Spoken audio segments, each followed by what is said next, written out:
So they knew who I was, okay? They called me the Prince of Cocaine and so on and so on. So I went to Holland, I met my girlfriend there, and I became the biggest trafficant of cocaine of Holland. 1,320 times, I calculate. 1,300 trips, and they never caught me. And that time, bam, they caught me. 3 years they gave me. And if you lie to me, tomorrow you will be very sick. You're gonna have 40 degrees fever, and so I say, what? And it, like sausages, you know, like coming out. I escaped. I escaped, man. I said, who are you, God? I could not believe that. I said, it's not possible. I insult everybody in France, all the ministers, all the big stuff like Alain Delon. You know Alain Delon? No, okay, he was the biggest artist like Brigitte Bardot. He was the number one. I insult him, I say, you are selling boys to the president and things like that. I say, if you see how I talk, but he can tell you. I have a dangerous tongue. I was determined, you know, they know that I could kill about 10 of them. I had 10 bullets. 10 bullets, they knew that, so they stopped. My eyes were shining. They say, okay. I felt it. My lawyer came, he said, oh, you are Gerard Faure. I said, what? He came one time in jail to see me. I paid him, and then he said, oh, can you get good coke for me? I said, look, I'm in jail, man. Leave me alone.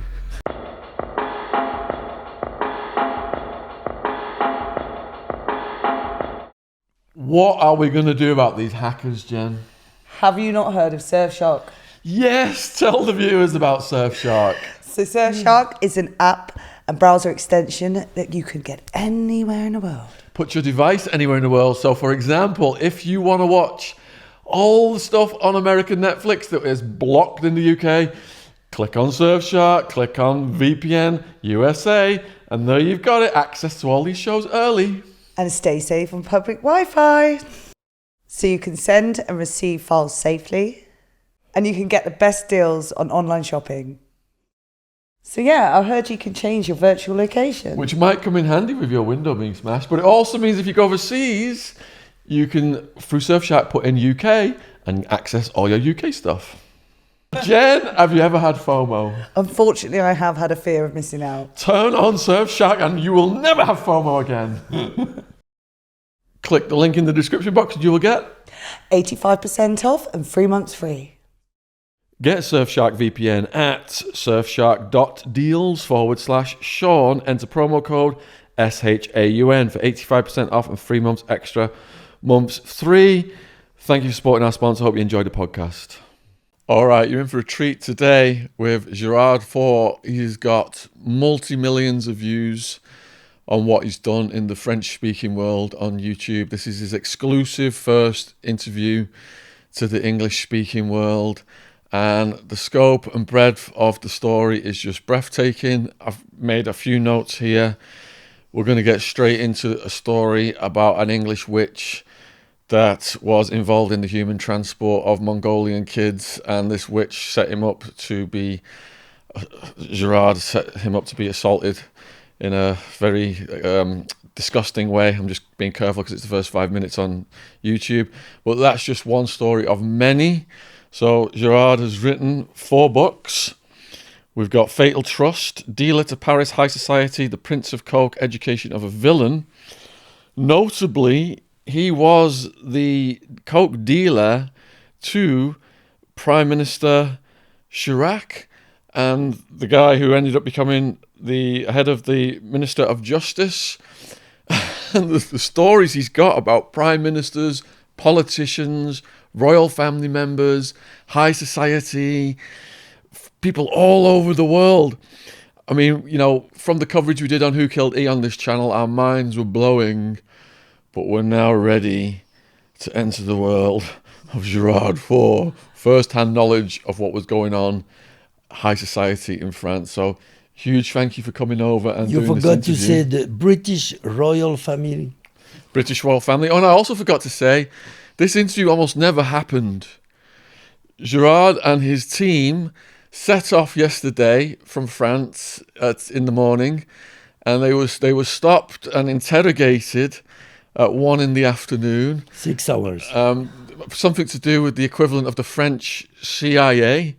They were detained for 6 hours, and they only just got to Guildford, Surrey, almost at midnight last night. We were supposed to have dinner with them, but because of this detention, it never happened.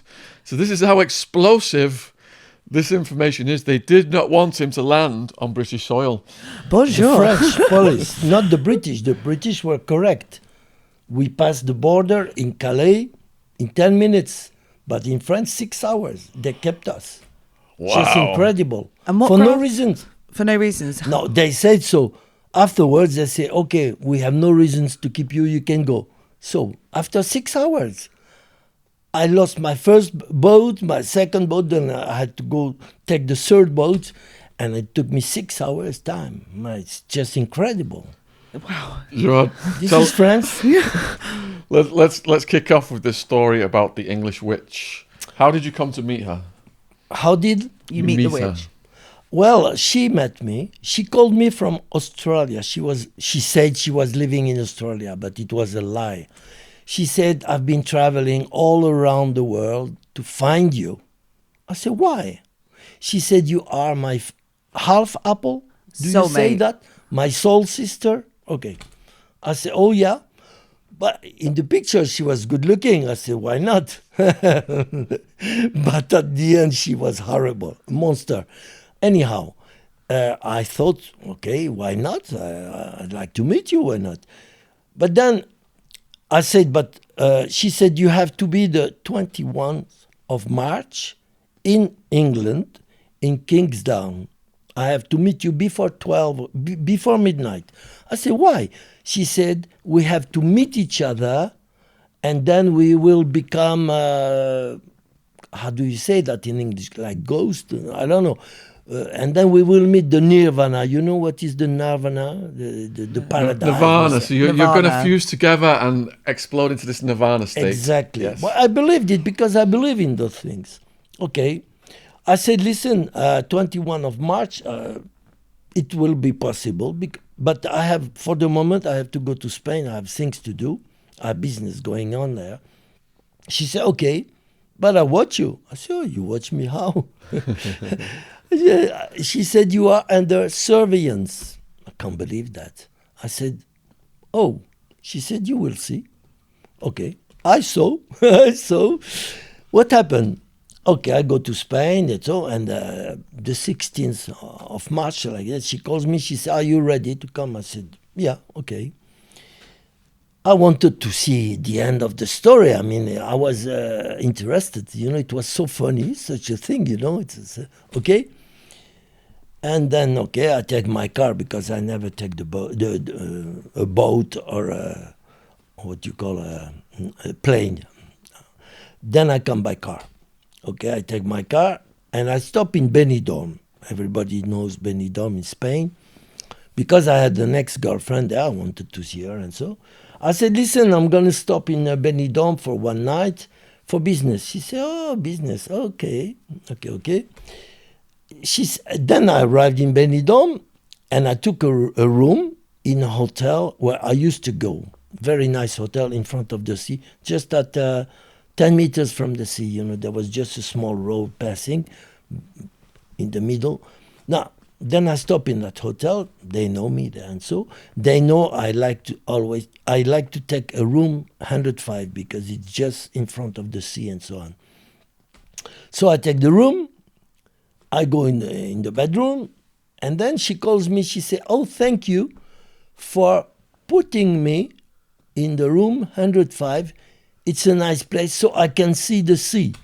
Oh my God! I said, "What's happening? How does she know? I don't know. How does she know? It's impossible." But she knew. She knew. And then I said, "Okay." Afterwards, she phones me. She said, "Listen, I know you're gonna see your ex-girlfriend tomorrow." I said, how do you know? What are you talking about? She said, I know. And if you lie to me, tomorrow you will be very sick. You're going to have 40 degrees fever. And so I said, what? But I lied. So the next day I was sick. I couldn't walk. I was really tired and so on and so on. And I went to the pharmacy to buy antibiotics and so on. You know, I said, and then she called me. She said, so are you still in business? How do you feel? I said, I feel bad. I told you. So now you know what you have to do. Take your car and drive. I said, no, I cannot. I'm too tired. I'm sick. She said, I'm going to cure you. Jesus, I couldn't believe that. You're going to cure me. You are in England and you're going to cure me. Because afterwards, at the beginning, she said she was calling me from Australia. And afterwards, she said, well, I want to take a house in Kingstown. And so you can join me in England. Okay. So I said, you want me to drive like that? I cannot. She said, I'm going to send you energy. I swear to God, 10 minutes later, I was the Hulk. Full of energy. I take my car and I drive. I come by the French customs. When I come by a custom, I'm not always, I don't feel fine. I don't know if you know what I mean, but because I have had a lot of problems with French customs, you know. I still have to pay them 30,000 euros, fines and things like that, you know.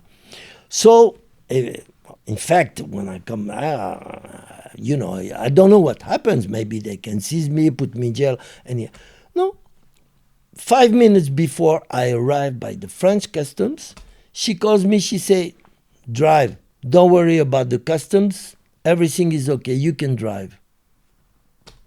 Incredible. She knew. I drive, no customs, nothing. I drive direction Lyon, and I have a friend living in Lyon. He was helping me to write my first book, The Fatal Trust.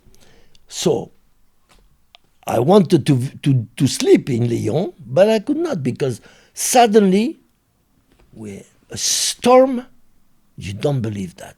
Stormy weather, wind, rain. I had to stop. I saw a gasoline station. I stopped there. She said, why do you stop? I said, well, you should know. You know everything. Yeah, I said, you should know. She said, I know, but you cannot stop. You have to drive. I said, no, I'm tired. I was really tired, you know. The effect of what she sent me, the energy that she sent me in Spain was over.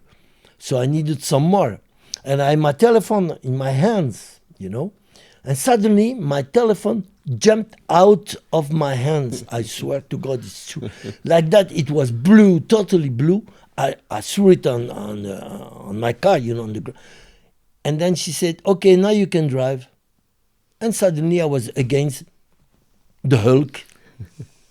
I drove again, like that. Like the Hulk, the Incredible Hulk. I arrived in Lyon. I sleep in my friend's house. And the next day, I take the car. I go to Versailles, Paris, where I live. When I arrived in Versailles, I say, okay. She said, I know you are in Versailles, okay? Take a rest, okay? The 21 of March, in the morning, you take your car, you come to Calais, and then you come to England. I said, okay. So I had about 2-3 days rest I needed. 21 of March, she calls me in the morning. She said, okay, wake up. I wait for you. She said, you have to be in England before 12 o'clock, before midnight. I said, okay. I arrive in Calais, strike. No boats. I call her, I say, look, I cannot come. There are no boats. She said, I know, but at 9:30, I will do it for you. You will have a boat. I said, who are you, God? I could not believe that. I said, it's not possible. everywhere. They told me everywhere, no boat, strike, total strike. And you said at 9:30 there will be a boat. And there was a boat. I took the boat. Just incredible. I arrived in England at about 11 in the night, 11 o'clock. And I say, okay, I'm here. She said, okay, you take the road. In 1 hour, you will, even 3/4 of an hour. It was not far from Dover. And then I say, okay. I drive, and there were works on the road. I couldn't drive. I had to turn, take deviations, this and that. I said, no, it's not possible. I will not be there at 12 o'clock. She said, do your best. Okay, I did my best. And then I saw deviation everywhere. I called her. She said, where are you? I said, I am in, I don't remember, a village there somewhere. I don't remember the name. I don't want to remember the name. No, not anymore. She said, okay, you drive, I drive, you drive, direction Kingsdown, and I drive, we meet on the road. Okay, we met on the road, but we almost crushed each other because I was driving the French way on the right side, and she was on the left side. We almost crashed. In the nighttime, we stop, boom! And she gets out of the car. She said, hello, Gerard, it's me. I said, my God. I wanted to take the car and go back, but I was afraid. I said, that woman Did she look is like very pictures? dangerous. She was horrible. She sent me pictures of her. She was so good looking. But when I saw her, she was dressed like a monk, you know, with a long, how do you call I don't know. How to call A robe. Like a man. She was dressed like a man. And the face was like, oh, you know the Shrek? The Shrek? Shrek. The wife of the Shrek. Wife of Shrek. The wife slept, Fiona. the same face. The same face. Horrible. A monster. Plus that, I said, what's that? My God, I can't believe that. And I could not escape. I could not go back. Too late. Okay. She said, follow me. I follow. We arrived by a manor. How you call it? A manor? Manor house, yes. Yeah. Very big. She had a very big property. At the entrance, you had two skeletons, met kind of spade, something like that. No. Oh, you on about the Grim Reaper? Hallebarde, we call that in French, hallebarde. Yeah, with the I can't remember, the Yeah, stuff. two of them. I say, oh, that's great. My God. Good sign. Skeletons. Horrible. I come inside of the house. We come by the kitchen, directly by the kitchen. She was preparing some food, but I didn't eat. Oh, no. I was afraid she put some poison or something like that. Her son, 11 years old, spoke a little bit French. You know, he said, "Oh, you are the French asshole." Yeah, you are the French asshole. I look at him. I say, "What did you say?" He said, "Yeah, I said you are an asshole, French." And I said, "Oh, great!" And she was laughing. She did not say, "Hey, take it easy." The young boy had the face.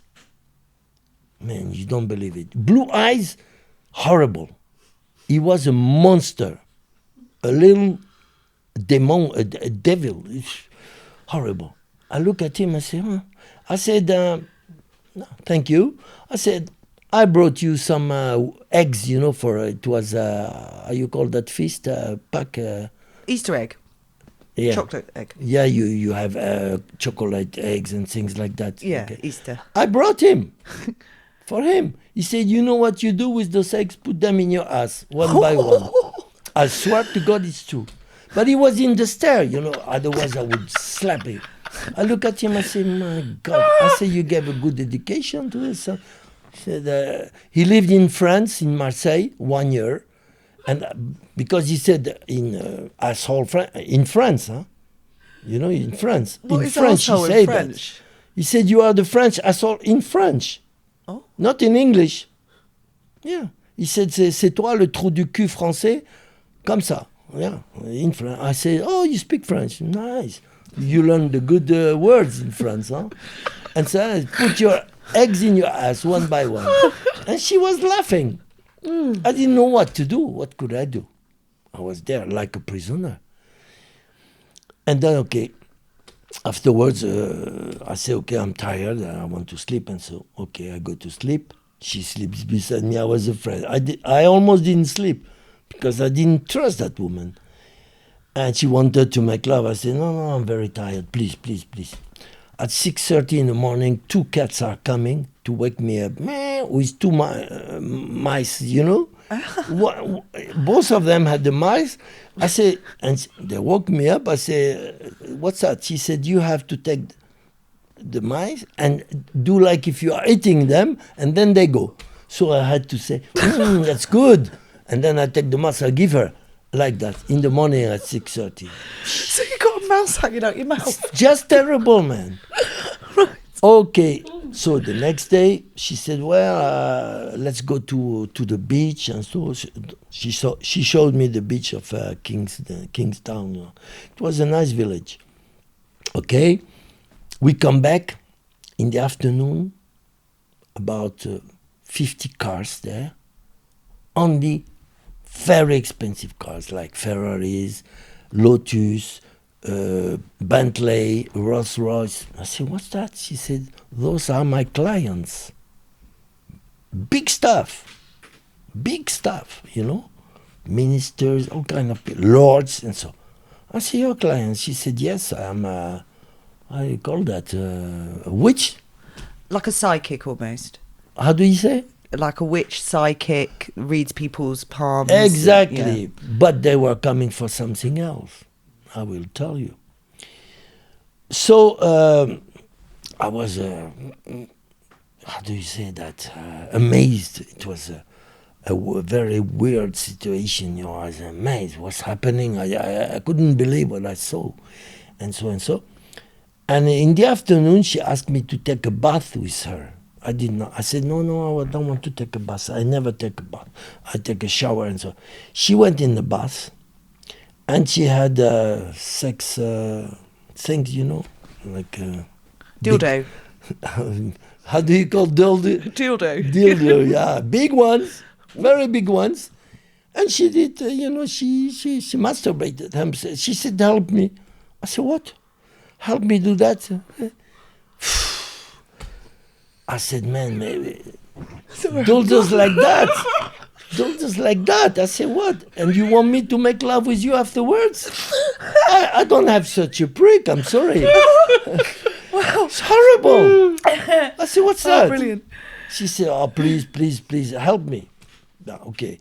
I said, okay, I help you like that, but afterwards I don't want to make love with you. I'm sorry. She said, yeah, you will. I said, no, I'm too tired. Leave me alone. It's horrible. What I saw is horrible. The bathroom was full of those things, you know, all those old colors, all sizes. I said, man, this is just incredible. Okay, I stayed a few days. I had to make love with her, of course, because but I wanted to give back, to vomit with her. In the bed. It's horrible. I think I've been through terrible situation in my life, but that one was Up there. just incredible. Okay, after 3-4 days, I was trying to understand what was happening in that house, why all those men were coming there, and women too, but few women, but many, 90% were men, old men, of course. And then one night I hear crying, shouting, voices, all that. And she was sleeping because she was taking sleeping pills, you know. It's a chance. Oof. And she was sleeping. I stand up and I go downstairs. And what do I see? Mongolian people in the caves, you know, downstairs, really downstairs. Sort of in the basement. Basement, yeah. They were behind barrels. They were in cages. Like in prison, yeah. All of them. Mongolians, you know, Mongolians? Kids. You said that? Yeah. Kids, but Mongolian Mongolians. She was getting those Mongolians from families. They were giving her, okay, legally, but she was selling them to all those clients. Oh. Can you imagine? So I said to her, I cannot stay here. She said, you stay here. I said, no, I cannot stay here. Okay, we will see. 2 days later, she goes to buy things. She said, you come with me. I said, no, I'm tired. I have to rest. Please, I'm tired. Okay, I'll be back in 1.5 hours, 2 hours. I said, okay, I'll wait for you. And then comes that little boy, 11 years old. He says, so how are you, asshole? Bam! I slapped him. I said, asshole. He fell down on the ground. He was almost knocked out, Then I took my things. I went in my car and I escaped, Then she wrote me, Gerard, with a interrogation point. What happened? Why did I? And afterwards I said, what? What happened? She said, why did you slap my son? I say, you don't know why? Tell me. He called me again, asshole and so. I said, what's wrong with him? I said, I got nervous. She said, okay, but come back. I said, okay, I come back. But I did not come back. I went to the hub. They were waiting for me there. But she didn't predict you going? Huh? Did she predict you going then? No. Protect me going? No, predict. She didn't know you were going to go. I know.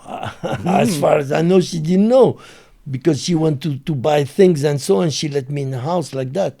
She thought I was afraid of her. And normally, she did enough, to frighten me. She did more than enough. Another guy, but I'm hard-headed, Another guy would be her prisoner.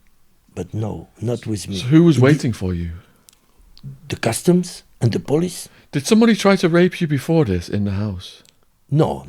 Okay. Not in this house. Not in this house. That's a different story. It's a different story. Okay. No, nobody. They were coming for her. Yes. They did not even see me, those guys, but I saw them. Okay. That's the difference. No, nobody tried to rape me. No, it's Shaun Attwood. They could have tried. Yeah. But I arrive in the harbor in Dover. Stop. They put on my car, how do you call that? Comment on dit un hibou? An owl. An owl. An owl. Owl. Yeah. Owl. Yellow one, which means terrorist. Yeah, they called me a terrorist. They said, we're going to check your car. Okay, check, man. Took me 4 hours there. I'm not lucky with those customs, Dover, Calais. Next time I take a plane, man, I tell you. I don't like the plane, but next time I will because it's too much. And then I said, what's wrong with you? They said, no, we got a phone call. We got a phone call. They did not say who. What? And somebody said that you escaped and that you are a terrorist, and so now we have to check it out. I said, what, check it out? And then afterwards they let me go, take the boat. I arrived in France. He said, what happened to you, Gerard? You have to come back. You have to come back, threatening me. I said, no, you're not going to threaten me anymore. Over, okay? And I took everything out of my telephone, everything, her address, her name. I didn't want to have any touch with her. Because I asked somebody there, he said, oh, you have to... Everything has to disappear from your telephone and all those things, because if she has a little thing, she can grab you again. Wow, what a terrible story. What a story. So before we get to you being sentenced to 40 years in Spain and you escaping from prison, and Prime Minister Chirac changing the law to sentence you in France so you could get double digits in France, before we get to all that, where were you born? I born in Morocco. Okay. In Fez. That used to be the capital of Morocco before, and then the French people changed Fez, and the capital became Rabat. But I born in Morocco. My father was French. He was a French military doctor. He has been also the director of the World Health Organization. He was also the director of the, comment on dit ça, merde. He was expert from the World Health Organization and of the, comment on dit le, merde, directeur de la... Comment on dit ça là? No, I don't remember. Okay, he was a very big man. He was the doctor of the King of Morocco. And I have a lot of story about that, but for a next podcast maybe, because I have so many things to say. Yeah. Yes, What was it like for you as a kid then, growing up in Morocco? What was it? Like Your growing up. childhood? Wonderful, because my father was one of the most famous men in Morocco. As a Frenchman, he has been a director of the sanitary controls of Casablanca. He has been the chief doctor officer of all the provinces of Morocco: Casablanca, Rabat, Agadir, Marrakesh, Tangiers. So I traveled all around the country, you know, and I could go in the King's Palace just like that, you know. And that, but at the year of 5 years old, I was already a villain. I was doing terrible things. Like what? Like, for example, you know, we were living in front of a cemetery, and I was watching. And when sometimes rich people were put in with jewels. In their And graves. in the night time, in the graves, yeah. In the night times, I was going with friends, Arabs friends or Berbers, to take take the people out and steal the jewel. For example, otherwise I was Grave robbing. I had a kind of punitive operations to punish people and to punish. I was wrong. My father told me you're wrong to do that, but I did it. You know, I was taxing them. I was threatening them, and I was blackmailing them, and I was beating them with my friends. They had to give me what they had: watches, clothes, everything. Especially people. But now I changed. Of course, I'm not the same. It's a chance. It's a chance. I was terrible because I got the genes of my mother. Now I get the genes of my father. My father was a very loyal man, a very sweet man, very honest. He refused corruption, you know, because they killed him in Morocco, you know. The king of Morocco killed him in 76. How old were you? How old were you when they killed him? It was in 76. I was 30 years old. And do you know why they killed him? Why did they kill him? No, they obliged my mother to kill him. Because my mother had a very big family in Morocco, in Agadir and Marrakesh, Berbers. And my father was the daughter of a Berber king. They used to call him Marabirobo, the king of the kings. And they were pirates. So I became a pirate, let's say that. There were pirates in the desert, in the Sahara.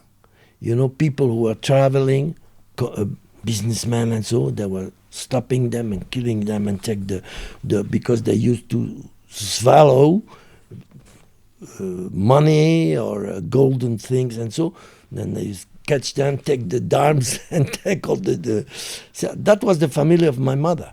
Terrible people. The French army, it took the French army 30 years to put them on knees. Can you imagine? 30 years. With 120,000 soldiers, it took them, they were what? They were maybe 1,000 Berbers fighting against 120,000. 30 years. You can imagine how hard were those people. And I had the genes of that's it.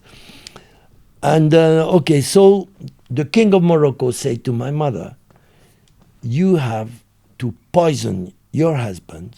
If you don't do it, I kill all your family in the south of Morocco. So she did it. And then after that, she got a present from the king. It was, how do you say that? A license, taxi license. It was a lot of money, taxi license. And a Mercedes, brand new Mercedes. She got it from the king, let's say, from the king of Morocco. And then she poisoned my father. How did she poison him? Alors, In his drink? first of all, she betrayed him. My father heard it. She was going with my best friend, a young guy. Yeah. When my father heard it, he got a crisis, and he became invalid. He could. He got how do you call that? Disabled, yeah. What? Disabled? Yeah. So my mother started to treat him bad. She was slapping him. She was doing terrible things. And then the king of my father needed a nurse and somebody to prepare the right food for him. Yeah, he couldn't eat anything. He was so sick. He was paralyzed. Half of his body was paralyzed.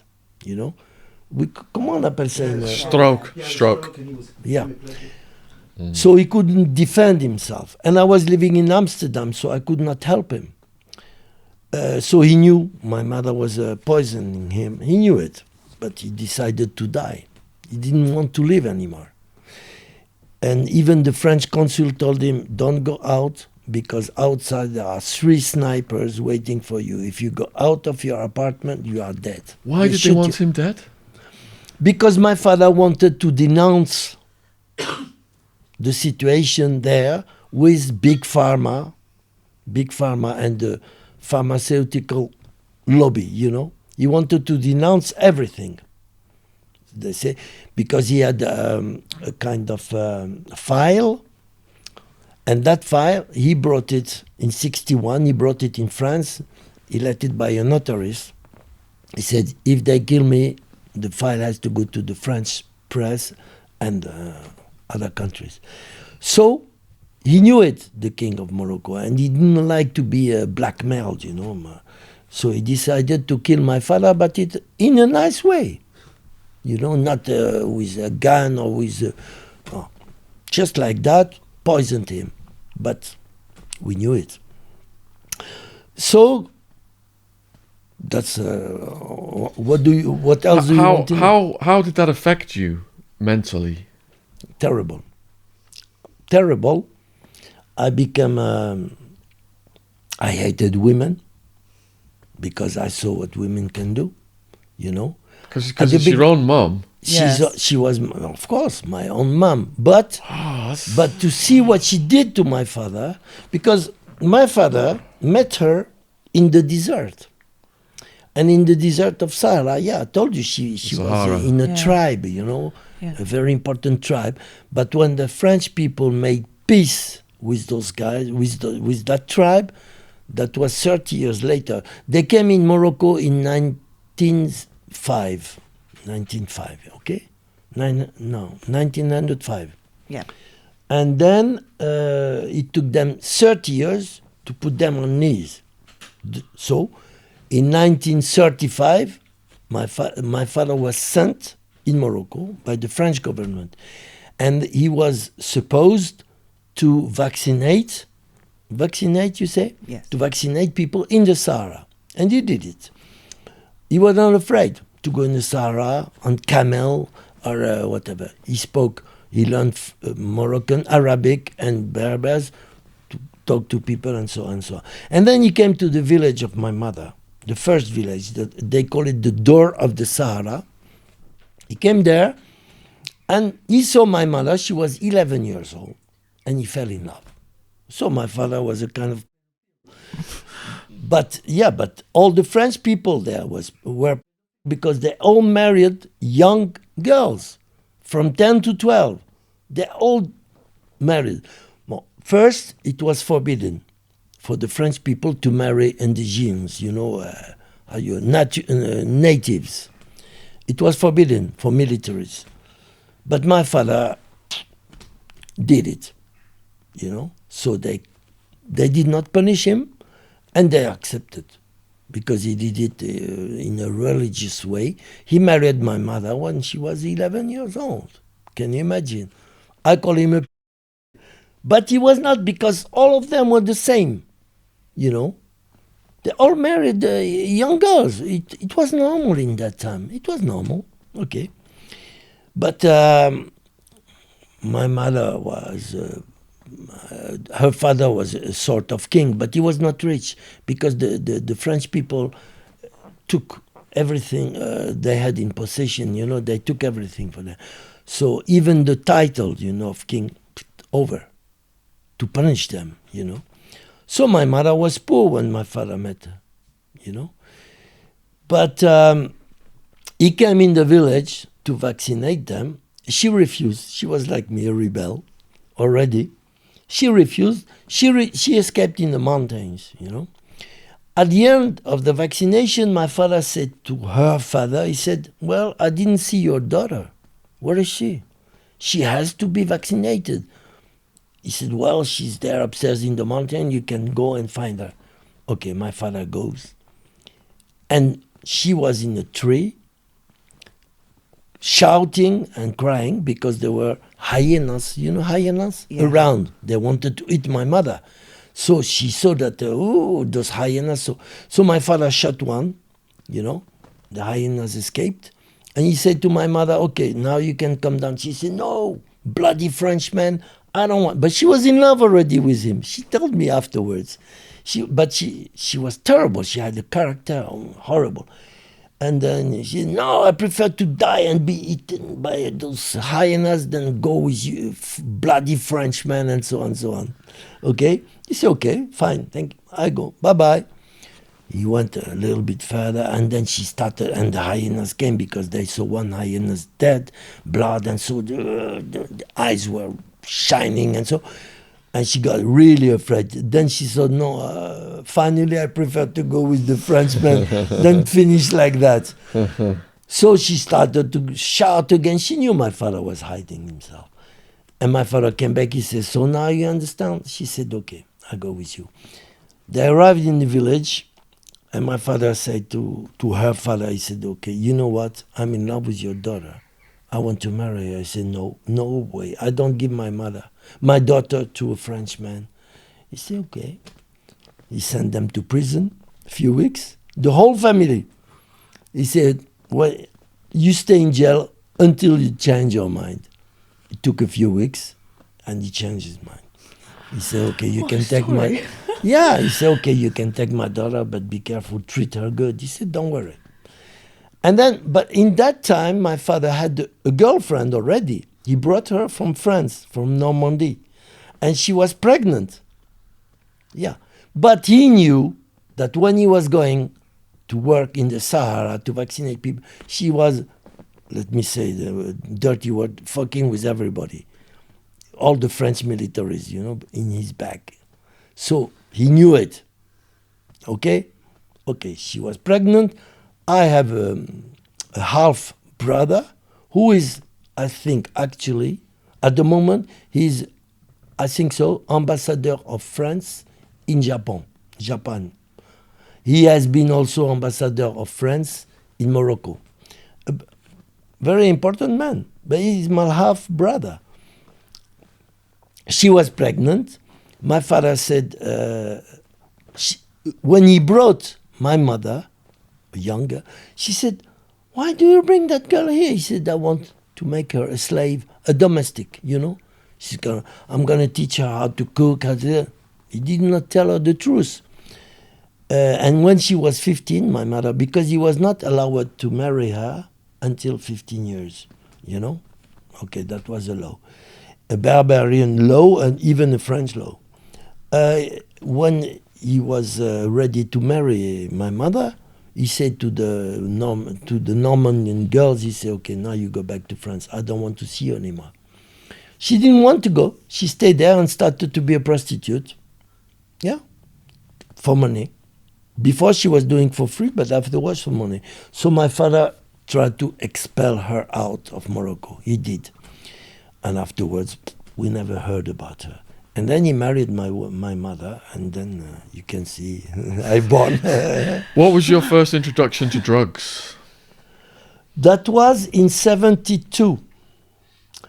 First, I was living in Marbella. I was not using cocaine. I was doing with hashish. And then came the wife of the General Oufkir. I don't know if you heard about him. He was even more dangerous than the king of Morocco. He was the big boss in Morocco of the Moroccan army. And so Oufkir is very famous in France because in France he killed Ben Barka. You never heard about Ben Barka?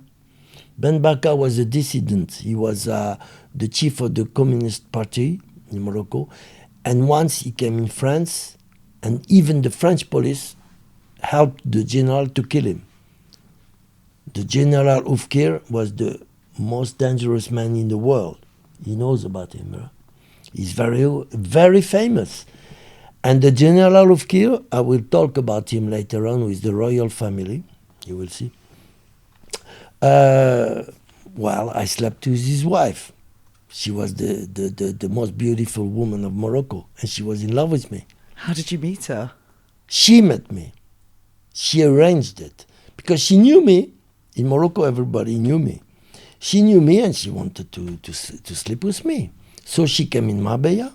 She arranged a kind of meeting, and then she became my mistress, maîtresse. And she taught me how to take cocaine, you know.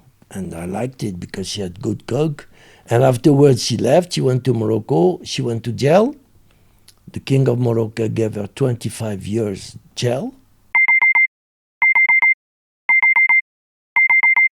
When we wake up in the morning, we get out of bed and we start our day with Coro Snacks.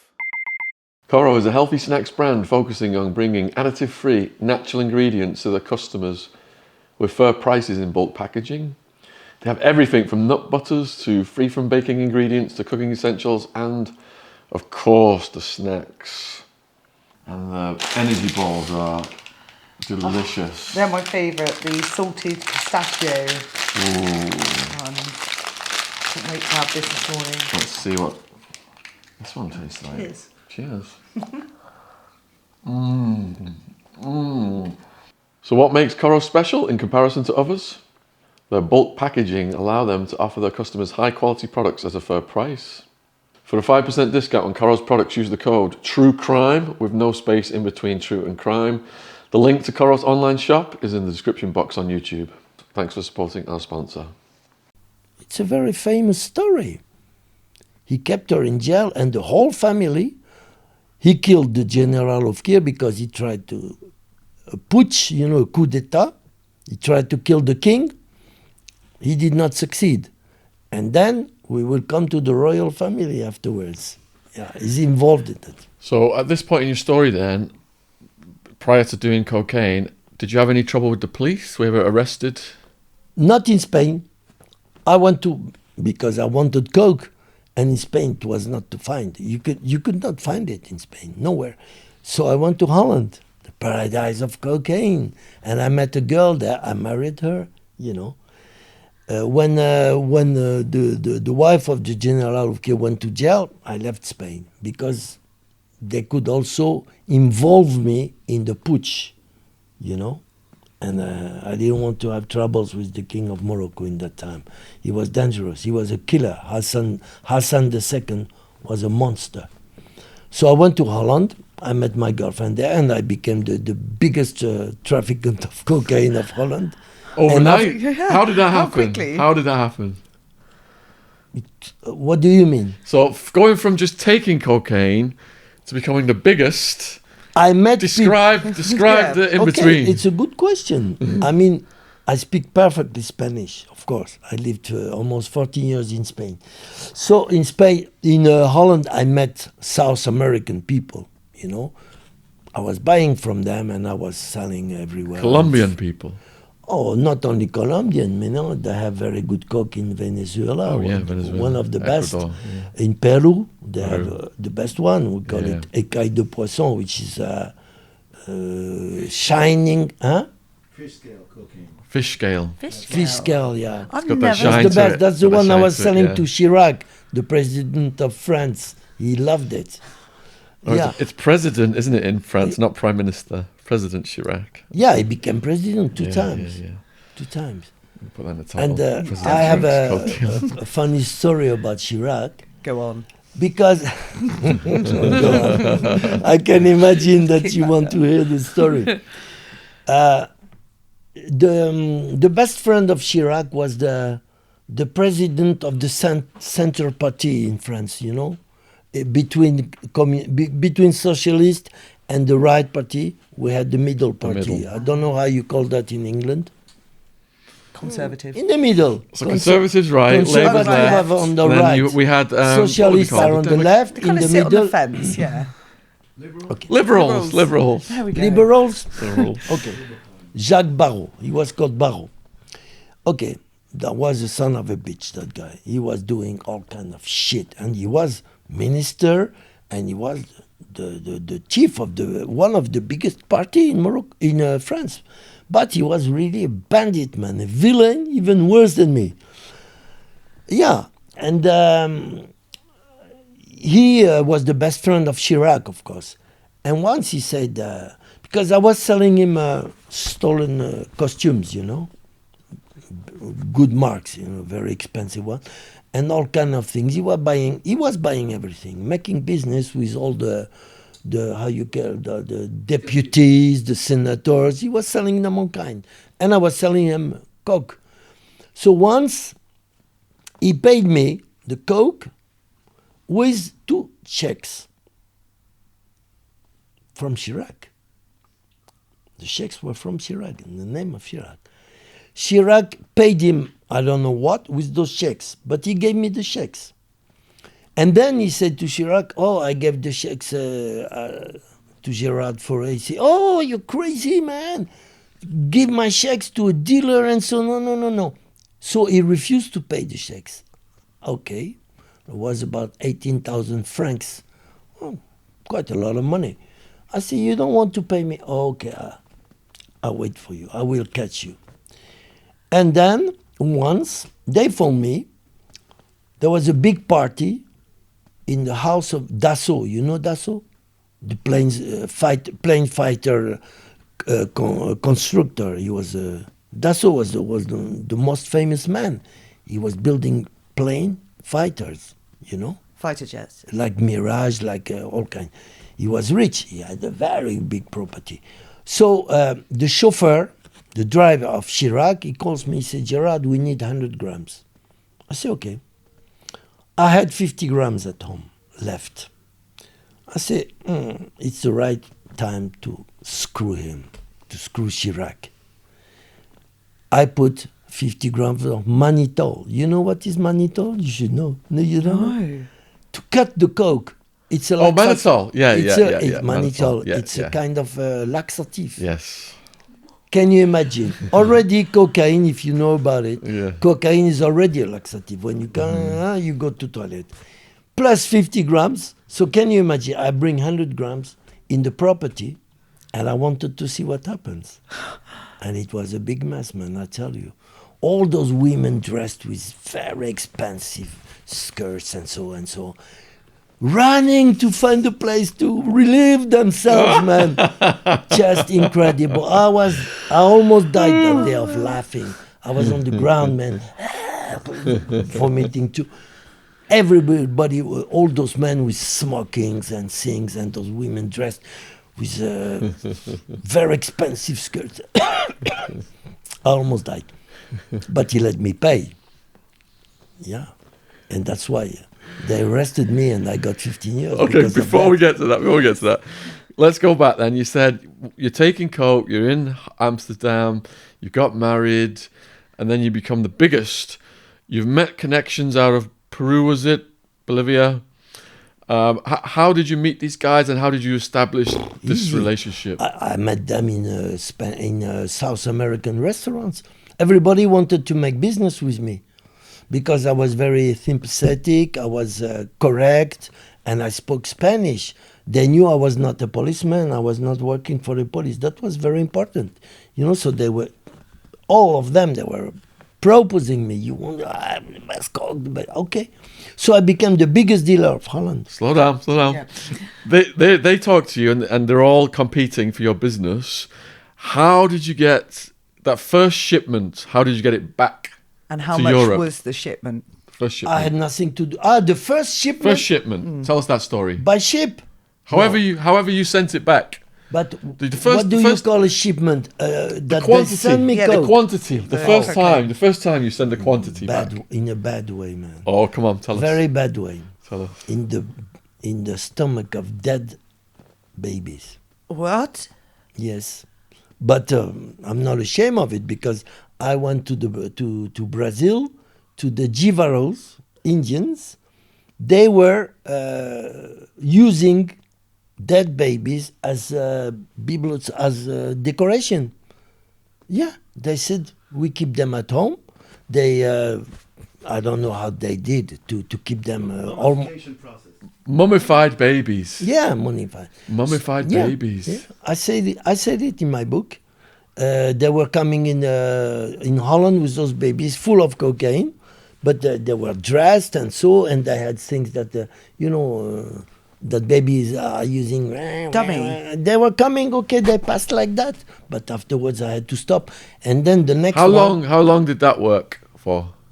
About 6, 8 months. No 6 to more. 8 months. Yes, no more. And how much cocaine are you bringing? Do you remember the quantity? About 1 kilo per baby, something like that. Okay.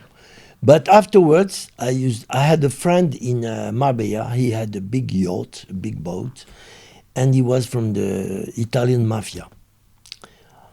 That's the one they caught also with me for the 1,000 kilo of hash. I was associated to him. But he said to me, Gerard, you know South America? I said, yeah, very well. He said, what about using a snake, a boa? You know a boa? Boa constrictor, yeah. Okay. A boa can eat a goat. A goat. You can put 35 kilos in his stomach. 35 kilos. You can give him a goat of 35 kilos. So if you take a dead one, you take everything out. You can put about 30 kilos and sew it and give it to the boa to eat it. But it takes about 48 hours before it digests it, you know? So he eats the dead goat with the coke in Yes, it. of course. And he's got 48 hours He doesn't know that. before it'll digest the So coke. before we arrive to Marbella, before we arrive to Marbella, we give it to the boat, eats it. The customers, they come in the boat, they say, I say, you can have a look. Go and search it inside of the boa if you can. So we gave him a goat to eat, that's all. Oh, okay. And we passed like that. Would it Easy. be one boa or a few? Not just one, of course. If you have a few boa in the boat, it's becoming a bit strange, don't you think problematic, so? One isn't was it? enough, Yes. 30 kilos. That's how we started. And how long did you use that method? No, about 6 times. 6 times. Yeah, and then we stopped because, you have many people who talks and so on. What was the next method? The next, people, Eating it eating it. in the plastic condoms. A lot of stories that, oh my God. It's terrible, because they used to eat about 1 kilo, but sometimes it was a bit wrong, For example, one time a guy comes from Argentina with 1 kilo, but suddenly he goes out of the airport. It was easy in Schiphol in Holland, and the airport was easy. So he passed, okay. I was waiting for him, and I say, you take a cab to Amsterdam, and I follow the cab. Okay. We drive, and suddenly he says to the chauffeur, he says, stop, I have to shit. I can't stand anymore. And he goes in a field. And then suddenly comes 2 policemen with motors, and they stop. They see him shitting. Already it's forbidden what he does. And the taxi driver was waiting. And then one of them, he goes there, he said, what are you doing? He said, and he saw that it was not shit, it was cocaine going out. And I can remember the policeman, he took it like that, and it, like sausages, coming out. I escaped. Man. I escaped. Now that happened, of course. Many things happened with those things, For example, they knew, because we had also enemies, of course, When they knew that somebody was bringing coke, sometimes they were picking him up in the airport before us. The enemies? We could, yes, of course. We couldn't fight in the airport and so. They used to take him, And they tried once. They brought one somewhere. They took everything. And then they put again coke with explosives inside. We didn't know, because that guy had to come alone, take a cab. We didn't wait for him anymore because it was becoming dangerous.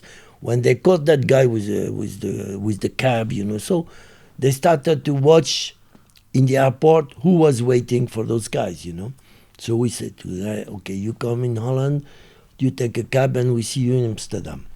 Sorry, But did the explosive explode? Yeah, sure. But how do you say that? They had a kind of Detonator. Yeah, detonator. But they almost killed us. Yeah, but the guy, when he came in the house, in the address that we gave him, there was many floors. They pushed the detonator on the first floor, and we were on the third floor. So he did not. The guys died, of course. What did you think when that was going on? What? What was going through your head when that was going on? I don't understand. What was your reaction to the explosion? No reaction. I was expecting all kind of things from those guys, man. I said, no, that's a new way to fight. They were trying all kind of things. What other things? What other things? No, just that they were catching people also in South America before they take the plane. For example, I say, oh, you come with us. Kill him, of course. Take the coke and all kind of things. So this was the rival mafia, was it? Different mafia? Yes, of course. Yeah. Different mafias, of course. Especially mafia coming from Argentina. Those were big bastards, They did not respect anything. Argentinian people. They didn't. But they had spies everywhere. Everywhere. What years was this? In the 70s? No. Yeah, in the 70s until 83. Because they had a lot of Nazis, didn't they, in Argentina? A lot of Nazis. Nazis. Also, yeah. Secret police Nazis. Yes, and the president Kirchner was also Nazi, and all of them were Nazis. Yeah. They said that Hitler escaped in Argentina or Chile. I don't know. But those people are terrible, man. They did not respect anything, any rules. Between Colombian people were correct. Colombian people. They were very correct. Incredibly correct. Yeah. Really. Give me the money, I give you your stuff. No problems. People from Venezuela were sometimes correct, sometimes dangerous, They could kidnap you or something, just for a 1 kilo coke. Did anyone ever try to kidnap you? A what? Has anyone tried to kidnap you before? Oh, yeah, many times. What was the first time? The first time that was in Amsterdam, but I have been more clever than them because I saw it coming with Argentinians. They invited me in a feast. One Argentinian. He was supposed to be my best friend, but he tried to bring me in a trick, But I felt it, and I ran over. They ran after me, but there was a police car outside, so you see that. So they stopped. It's a chance for me, otherwise I would be finished. But it's in France that they tried to fuck me, to kidnap me many times. Can you talk us through the first time? The first time in France. The first time was in 2004. I was really dealing a lot. The police arrest me. Okay, and then I had the judge, a terrible judge. I said to the judge, yeah, the police is telling you bullshit, it's not true, da da da. She got angry at me. She took an envelope, a yellow envelope. She said, "Look at that. Look what's inside." I look, I see pictures. I see myself walking, going to a rendezvous. To, how do you say? To a rendezvous, yeah, okay? meeting. And behind me, how do you say that? Gypsies. A group of gypsies. They were following me, because I had a rendezvous in a garage, in a parking, you know. And then suddenly, I went back because I saw the police. I saw them. They were following the gypsies, but I didn't see the gypsies. They were hiding. And then I see that photo, I see the gypsies, and I see the police, and myself walking. I had many people behind me. Protection. She said, "You know those people?" I said, "Gypsies." She said, "Yeah. They are behind you already for more than a week." I said, "Yes, I know, because a few days ago I shot them. I saw them. I didn't know they were gypsies. I saw a car following me. I stopped at the red light, and I see them coming. They were following me. I turned back, you know. They followed me again. I took a gun and I shot them. They ran away. But they were behind me. Yeah, I really, it's dangerous, friends. What do you think?" And then I had also the, what you call, Kabyle. It's people from Algeria. Very dangerous. Kabyle, they call the Kabyle smile. It means they cut your neck like that, without pity. Those people are hyper dangerous. And they were also trying to catch me. Did they nearly get you? Huh? Did they get you almost? No, the police arrested me before. Because the police knew they were behind me. You know, they knew it, but they could not arrest them. They had no proofs. But when they arrested me, the judge showed me the photos. He said, "You had the Kabyles behind you and you had the gypsies. So you have to thank the police." I have to thank the police for arresting me. And I did thank them. But I got 10 years. When you found out they were following you, were you scared? No, I was in jail. No, but did it not Oh, frighten you? the first time? Yes. No, I'm never scared. I don't know what you call scared, no. In France, they call me they think that I'm crazy. I'm not scared. They ask me, "Did it happen to you to be scared?" I say, "I'm scared of only one thing, that one day I will know what is to be scared. That day I'm finished. If I'm afraid, I'm finished." I say, "I don't know what means to be afraid." It's true. It's coming from my mother. My mother was not afraid of anything. It's just incredible. That's my character. I'm not afraid. I'm not afraid of death. I'm not afraid of prison. I'm not afraid of anything. That's why I talk so freely. I insult everybody in France. All the ministers, all the big stuff like Alain Delon. You know Alain Delon? No, okay. He was the biggest artist like Brigitte Bardot. He was the number one. I insult him. I say, "You are selling boys to the president," and things like that. Oh, see, if you see how I talk, but he can tell you. I have a dangerous tongue. I'm not afraid. Before these kidnappings then, was there any attempts on your life that was close? I don't understand. Did anyone try and kill you? Yeah? Other than the kidnappings that was close to killing you? Close? Yeah. Qu'est-ce qu'il veut dire? Est-ce que tu as déjà rencontré des situations où quelqu'un qui... Oh yeah, of course, but or I shoot or I escape, but I'm not afraid. So you were in shootouts with people? Oh, of course, it's normal. What was the first shootout? It was in, comment tu dis, une banlieue? In a suburb. In suburb. Yeah. I used to go there Projects. and sell heroin, white heroin. I had the best one because I knew the big seller, heroin seller of Holland. He was a Chinese guy, so he was giving me the best heroin. So everybody was behind me, and it was very expensive, 80,000 euro kilo.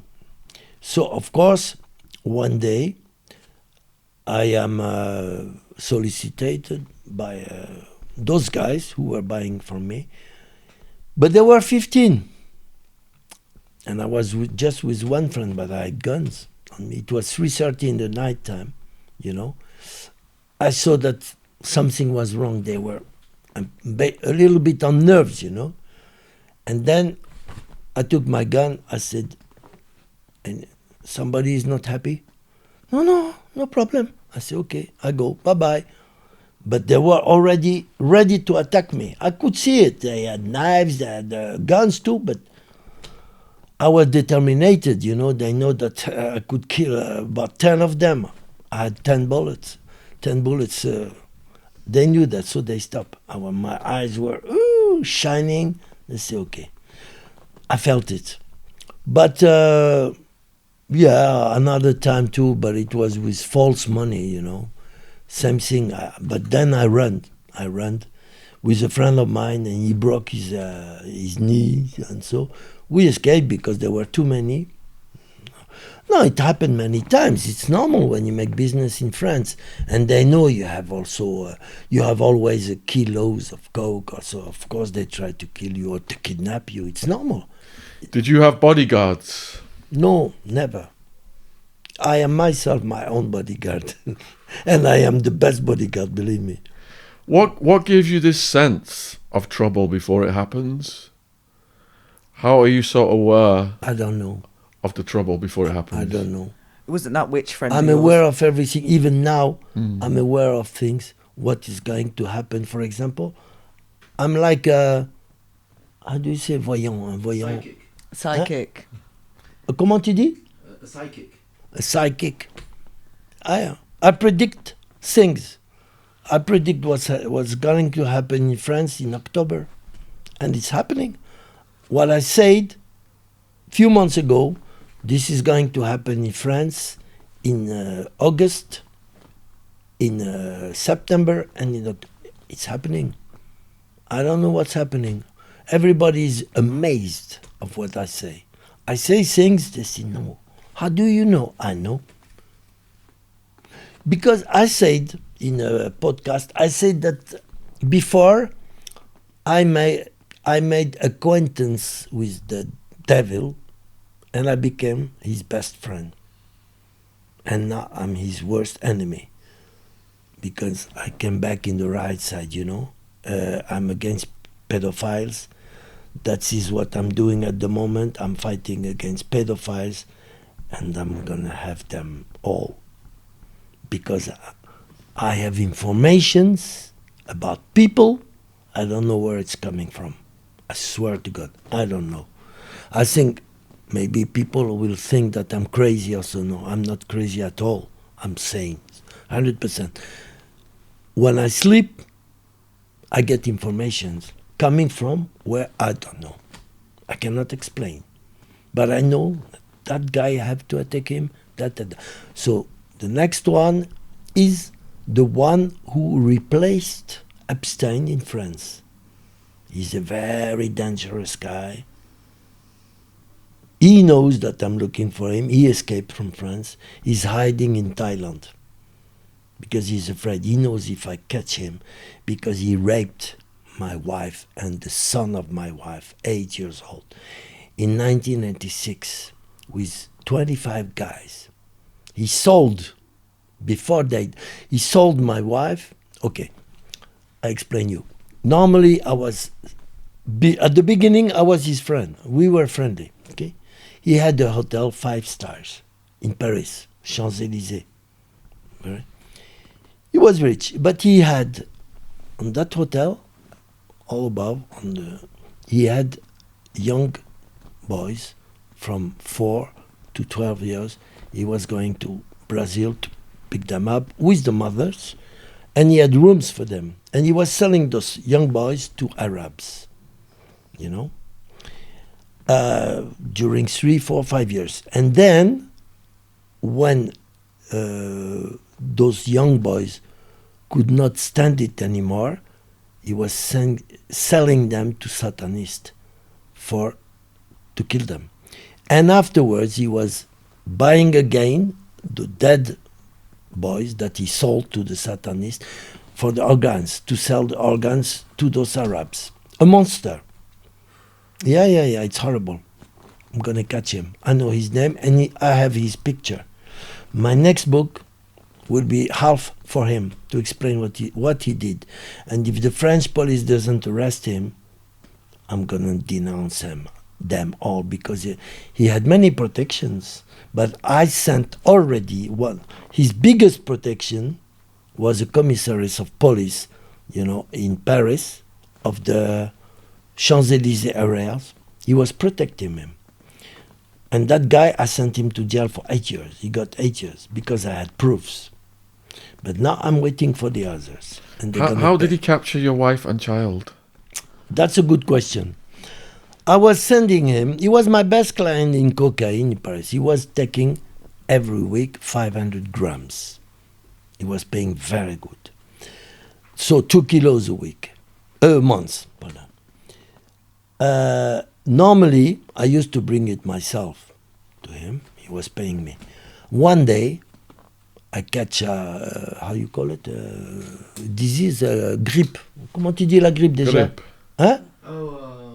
Sore throat, let's say sore Sore throat. throat, yeah. I had about 40 degrees temperature. I couldn't walk. I couldn't do anything.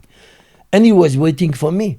He wanted the coke because in his hotel, he had only clients from Saudi Arabia, from Emiratis, that kind of people. And they were all buying from him 50 grams, 50. And then they were buying coke. They were making feast in his hotel with those young boys. Yeah. So he needed my coke, but I couldn't bring it. So he phoned me. He said, Gerard, what are you doing? I'm waiting for. I said, look, I cannot walk. I have to stay in bed. I have fever. And so he said, fine. Huh? The flu. The flu, yeah. Flu. And when I have the flu, man. I'm down. I have never been sick in my whole life, except the flu. That's my worst enemy. So I said, no, I'm sorry, I cannot come. He said, please find somebody. Please find somebody who brings it. I will pay him and so. My girlfriend was a girl with guts also, really. She was not afraid. She was from Suriname. You know Suriname? Okay. She was Indian from Suriname. She said, I bring it. I said, yeah, I bring it. I take my child with me. He was 8 years old. And it will go. It went in the train. Even the customers, they tried to seduce her. They invited her to drink and so. And yeah, she had 500 grams in the pocket. Cool. She was really cool and collected, Okay, she arrives there. Normally, I had a house in Versailles, a very big house. I say, here is the key, you go there, and then you bring the stuff to... Okay, she did it. But he put drugs in his drinks. So you repeat her. GHB? GHB. Yeah. Okay. And the son too. And during 5 days, they fuck her, they screwed her, the child and so. And they gave her AIDS. One of them had AIDS. So, at the end of I was phoning in my house, no answers and so, and I couldn't move, man. I was too. And one day, a French taxi driver, comes at my address. He said, can you pick up your wife? I said, what? She was there in a coma, in the car, and the baby, the son too. I said, what happened? He said, Monsieur, what was his name, paid me to bring your wife at this address. He knew my address. I said, my God. So she went to the hospital and so, completely destroyed, and the child too. Then, the only word she said, one word, she said, Bernard, terrible, terrible. Okay, I understood. I called, say, what happened? He said, fuck off. If you come to France, I kill you. No, I said, I'm coming to kill you. Difference. You're not going to kill me. I come, just wait for me. And I came. And that fucking commissariat, he arrested me. He told his friend he's coming and so and so. Can you imagine? Yeah. And then, afterwards, I went to jail. And in the meantime, they died. Well, From AIDS, yes. Died? They died. Of course, they had AIDS. In that time, AIDS was a Death mortal disease. So he killed my family. And I told him in a podcast, I say, wait, man, I'm going to have you. You and your friends. Hope you're enjoying the podcast. Here's a word from our sponsor, Harry's. Having such a scratchy face, I'm always delighted to get a new Harry's set. There's a foaming gel, hydrating night lotion, and the razor with the weighted handle really gets the job done. The trimmer blade makes it so easy to get into those tricky places to reach. The shave gel offers effective lubrication and just comes off like butter. It's such a smooth shave. It shaves fast, efficiently, no discomfort, and it is so smooth by the end. The hydrating night lotion is light and non-greasy. Harry's is doing a £0 trial. Start shaving with the products, just pay for delivery. Save every time. Save on all your shaving products without sacrificing quality. You're in control. You can modify or cancel your plan from the account page. Make sure to support our podcast and start your own skincare journey by redeeming a free Harry's trial set. All you cover is £3.95 for delivery. Just head to harrys.com/Shaun, SHAUN, and have your trial set delivered to your door. That's harrys.com/Shaun, SHAUN. Thank you for supporting our sponsor. One of the most famous man of France is called.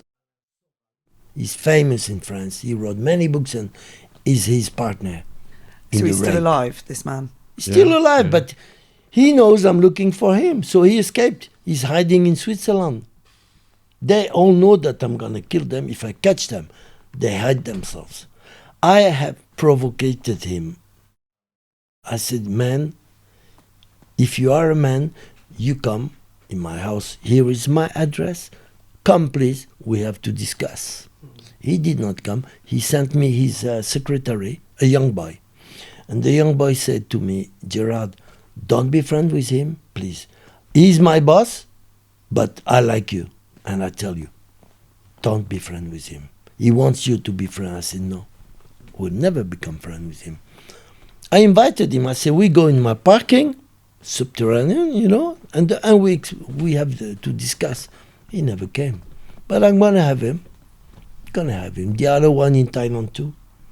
I have the photos, I have everything. Bastards, man. How dare them screw young boys like that, man? How is it possible? 5 years old. Now I'm also, how do you say that? La fille, I want to put in jail a girl called Gina Abidi. She's a monster. She has a daughter of 2 years old. 2 years old. She put him in a bedroom with a man of 95 years old. And this is, the police say that because they have arrested her, but she has protections. Now she was planning to sell her daughter, she's now 3 years old, and to sell her to the Satanists. But I warned the police and I warned the social services and so. If they don't put her in jail, I'm going to make a massacre there, I tell you. They better be careful with me or they kill me because she has protection, Old pedophiles, judges, procurers, all kind, lawyers. I don't understand what is happening. Why? How can they make love with a baby of 3 years old? Where is the pleasure, man? It's not normal. It happens in France. And I'm going to make an international, believe me, podcast. Catch those people, man. I'm going to say if you don't put that girl in jail, because I have all the proof. She has proofs. That girl was my friend before. Okay? I used to appreciate her because she's very intelligent, but I didn't know what she did. And a few weeks ago, I can send you the podcast. It's just incredible. I receive from who I don't know. I receive a podcast from her. You hear that she has kidnapped a man of 95 years old with her daughter. She was, she attracts people like that. During 3 years, she kept him at home with chains, and so she took 700,000 euro from him. She used to beat him. She did not give him food, and so the police went, arrested her. You know how much she got? 18 months jail. 18 months. And she appealed. Can you imagine 18 months for that? She treated that man like an animal. But at the beginning, the police said it. I don't say that. The daughter of 2 years old was sleeping with her. She put the daughter in her to attract him. Can you imagine? So before you got arrested then, there was some people that you'd met that you told me about earlier, including Mick Jagger. Oh, Mick Jagger, yeah, he's a nice guy. I like him very much. Okay, Mick Jagger, I met him at the beginning, when he first started. He used to go to Tangiers, and as far as I know, he used to rent a castle, and to go with his orchestra to train and so on and so on. He had a good time in Tangiers. One time he came with Bianca, his girlfriend, good-looking girl, and he came in a discotheque where I was every night there. And then he sung for us, because a friend of mine, Moroccan guy, Jimmy was called, he was speaking English perfectly. He learned by the American Library. And he knew Mick Jagger, so he asked Mick Jagger, please, can you sing for us? He did. But afterwards, he took all kind of drugs, alcohol. He couldn't walk anymore, and Bianca got rid of him. She was bored of it. Suddenly, Bianca stands up. She put a glass almost in his face, like that, and she escapes. She goes up. She calls a taxi. Mick follows her, but he couldn't almost not walk. He was on the stairs like that. He goes out, and just on time, the taxi was there. She goes in the taxi. He wants to open the door. She gave him how do you call that? A kick in the stomach. He fell down, and she said to the taxi, "Go." The taxi goes. Mick was on the ground, so I help him to stand up. And then he said, okay. I said, where are you sleeping? He said, Hotel Minza, the best hotel, of course, of Tangiers. I said, I can help you. I bring you to the hotel. He said, no, I can walk. He could not walk. He was like that. He was red. His face was red, man, just like a tomato. And then he was walking like that. So all the little Arabs, it was about 4 o'clock in the night. He was walking on the boulevard like a ghost, And I was following, of course, because I knew what was going to happen. I knew that they will rob him, they will attack him, and so on and so on. And it happened. So I caught the young boys who were doing that. I said, go away. He's under my protection, and so on. And then I brought him to the hotel because they were rubbing him, putting the finger in the ass and things like that. Terrible, terrible. Those young boys were terrible. And then I brought him to his hotel. He said, oh, you're a nice guy. Thank you. Okay, so I left him. The next day, I see him in the boat because I was going to Spain. I take the boat to Malaga. Who was in there? Mick Jagger, with his Rolls green one, Britannic green, He was nice. He said, hey, man, how are you? Come and sit down with me. Okay, so we became good friends. And afterwards, I met him in Torremolinos. He said, well, can you give me the address of a good discotheque? I said, I'm working in a discotheque. Come. So he came there. He had a few friends there. I don't remember who was with him.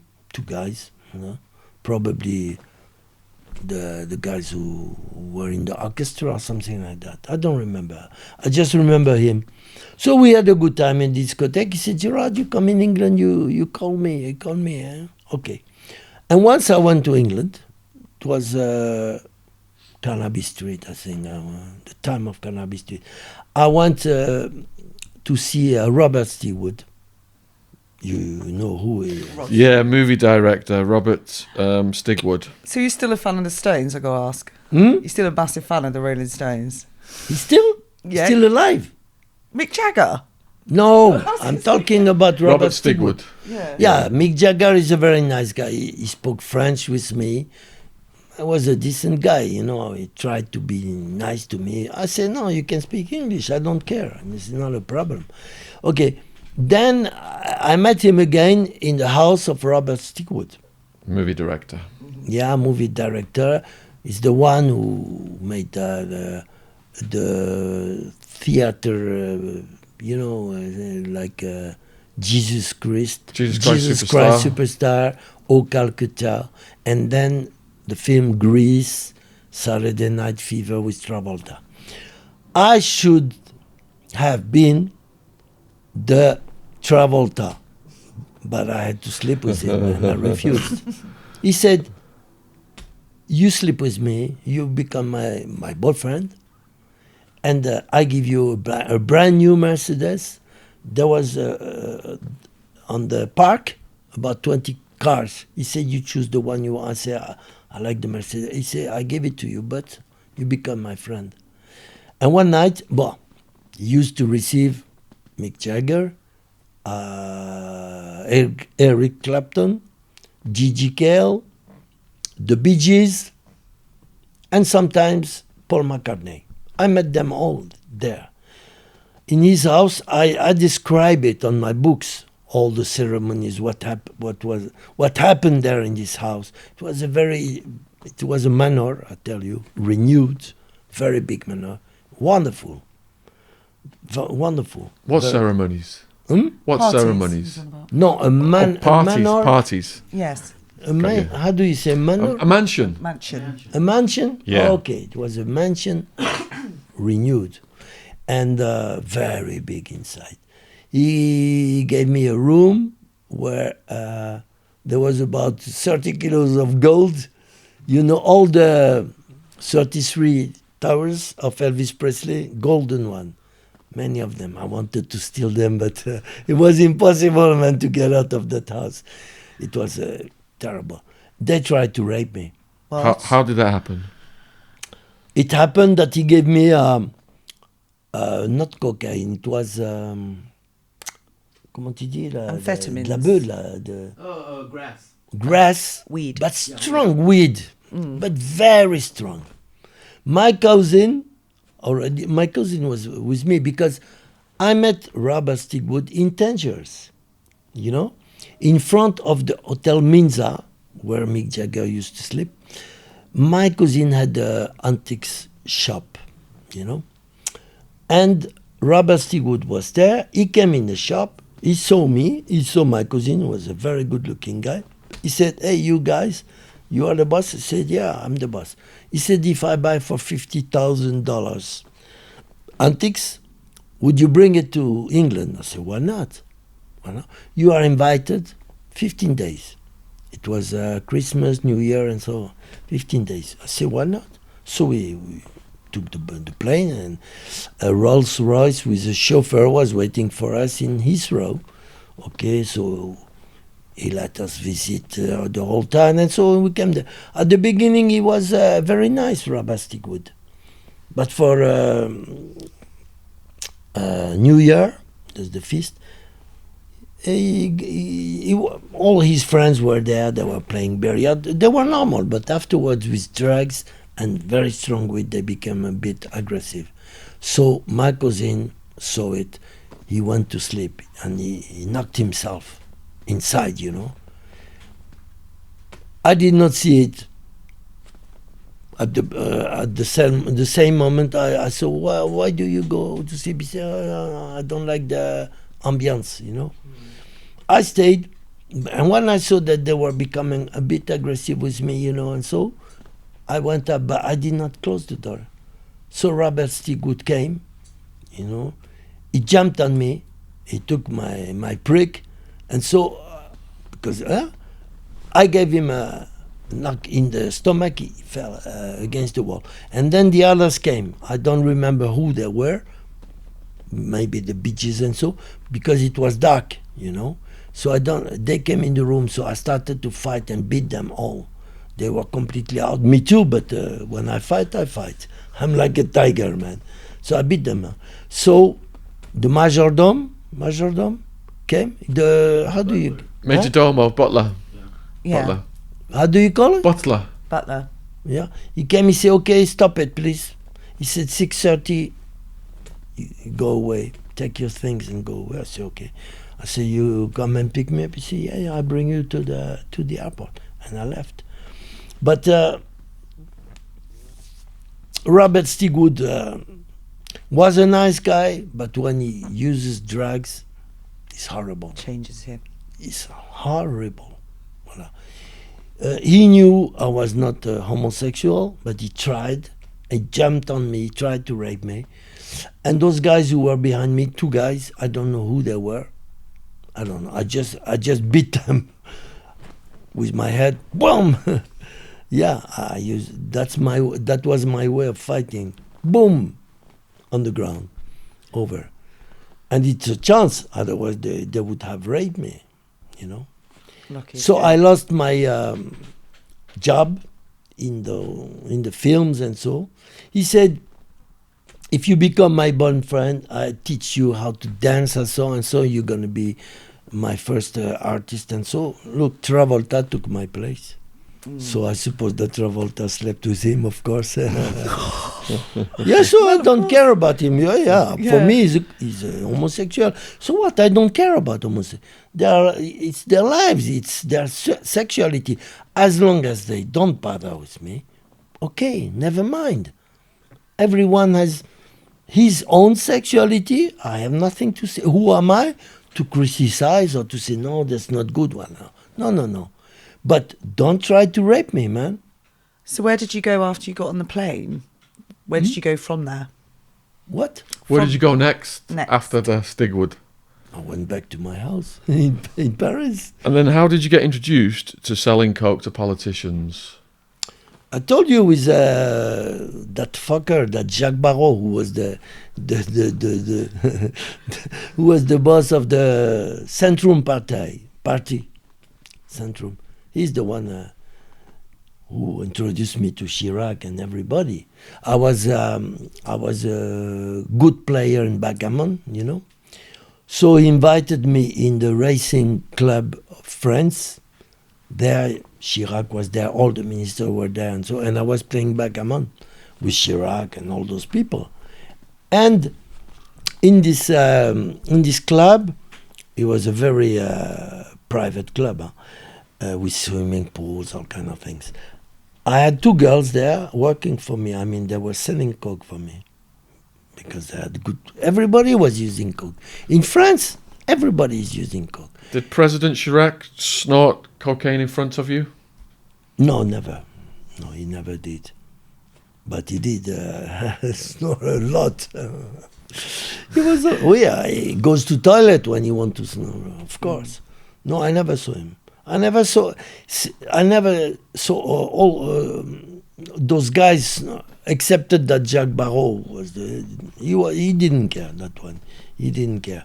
But the others, they were hiding, of course. But I know they do. I know. Because I furnished them all. And how many years did you serve coke to him? I started in 84 until 86, 2 years. It's a lot of coke. And was the arrest in Spain, was that before this or after? No, after. So I have been arrested in 79. So your first arrest in France then, what were you charged with? What was the charges? 15 kilos coke. 15 kilos of coke. And what was the sentence? 15 years. It's 15 years. This is the one they changed the law to give you extra, because prior to your Exactly. case, it was 10 years maximum. When they arrested me, the president was Mitterrand, Mitterrand. the biggest of the world. Yeah. With Jacques Lang and all those fuckers, bastards, you know, all those ministers. The son of the cousin of Mitterrand was called Frédéric Mitterrand. He was one of them. Jacques Lang and all of them, all cocaine users. I talk about them all in my books. No pity, you know, no pity. And then what was the question again? About your arrest, did you know you were going to be arrested? Or was it a No, I surprise? didn't know. Where were you that day? It was, that day was a special day. When they arrested me, about 100 policemen came in my house. Well, I had a very big house, you know, in Versailles. About 100 policemen and even, comment tu dis les pompiers? Oh, the fire. Firemen. Firemen. all that. Firemen. Only uniforms and also civil guys. But they surrounded my house and they came with a tractor, you know, Yeah. because I was supposed to receive 1,000 kilos from Colombia. And I had two lieutenants, you know, two people working for me, a British guy called Shaun Murphy, Shaun like you. That's why when I hear Shaun, You said your name was very French. my ears are trembling. Oh, was he Shaun Murphy, MI5, MI6? Shaun Murphy was a guy who has been in the French Legion, you know. A strong guy, but he gave me to the cops, man, like, boo, disgusting. He told them when they first arrested him. How because did they know in the beginning about this shipment? They know everything, man. People talk too much. The shipment, he told them, he knew that I was expecting 1,000 kilos. And it's when I was going to pick up the 1,000 kilos that they arrest me.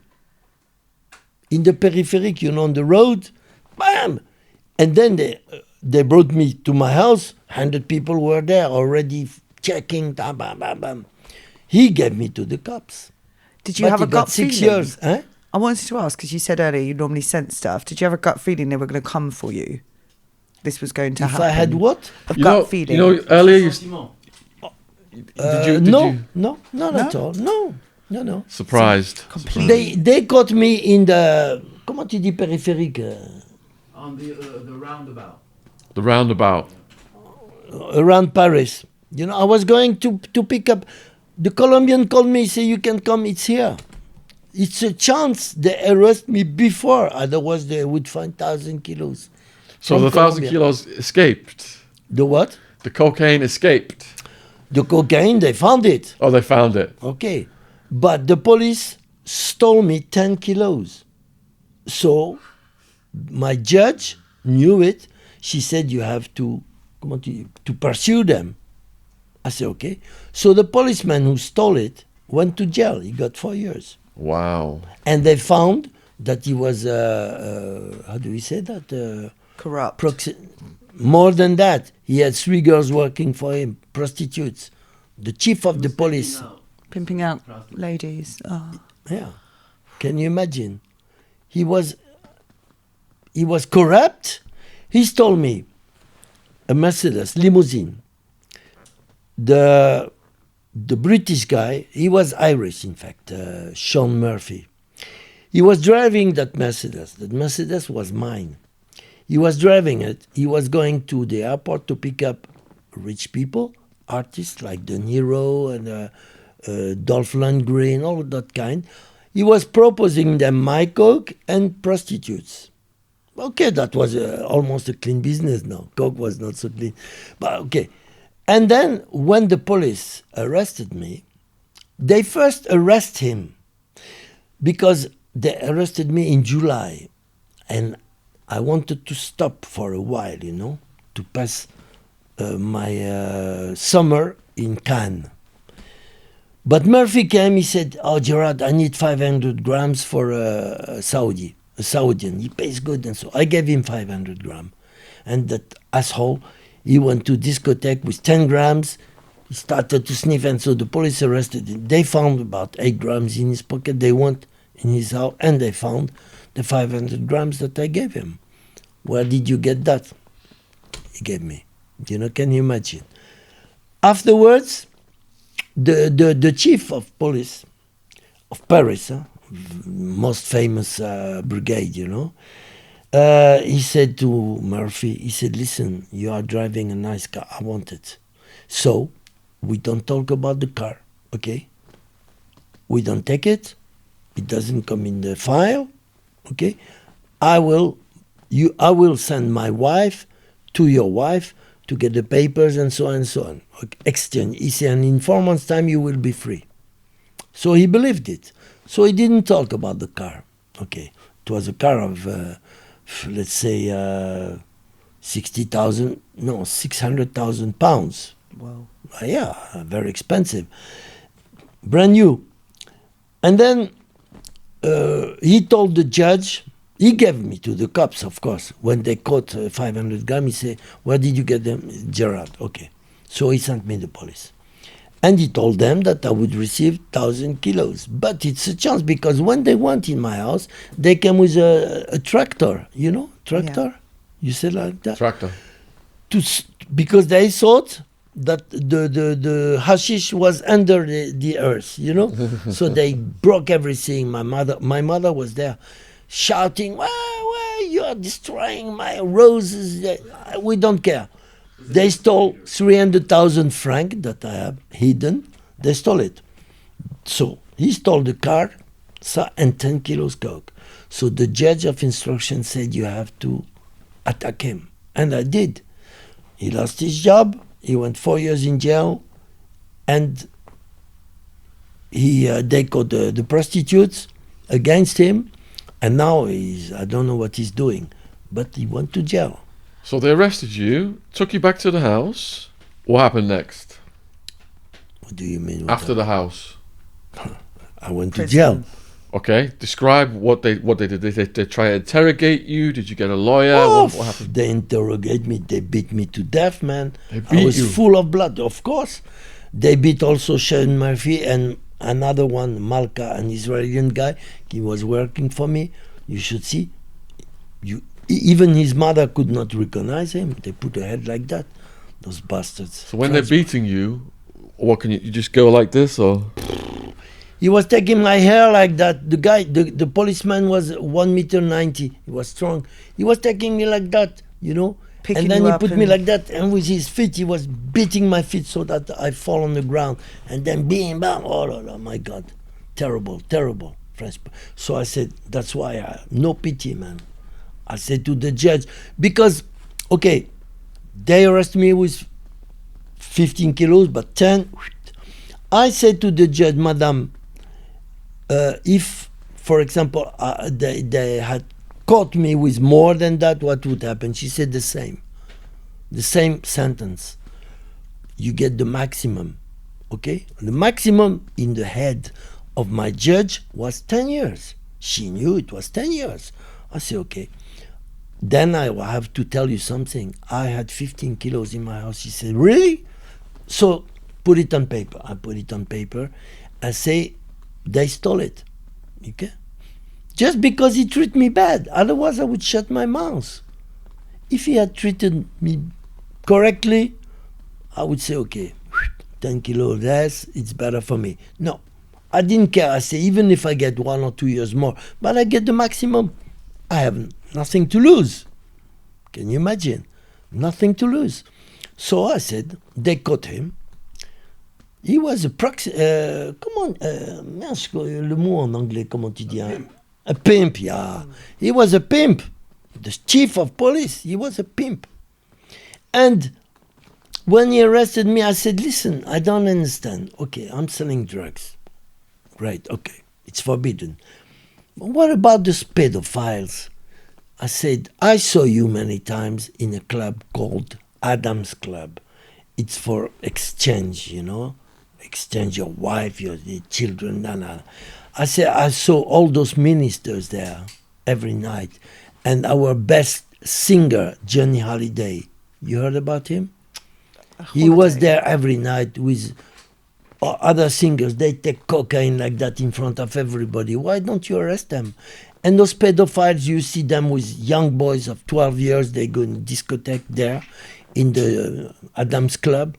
Why don't you arrest them? He said, we have orders from the president not to bother with pedophiles. And the president was Mitterrand. He said to the police, don't bother with those guys.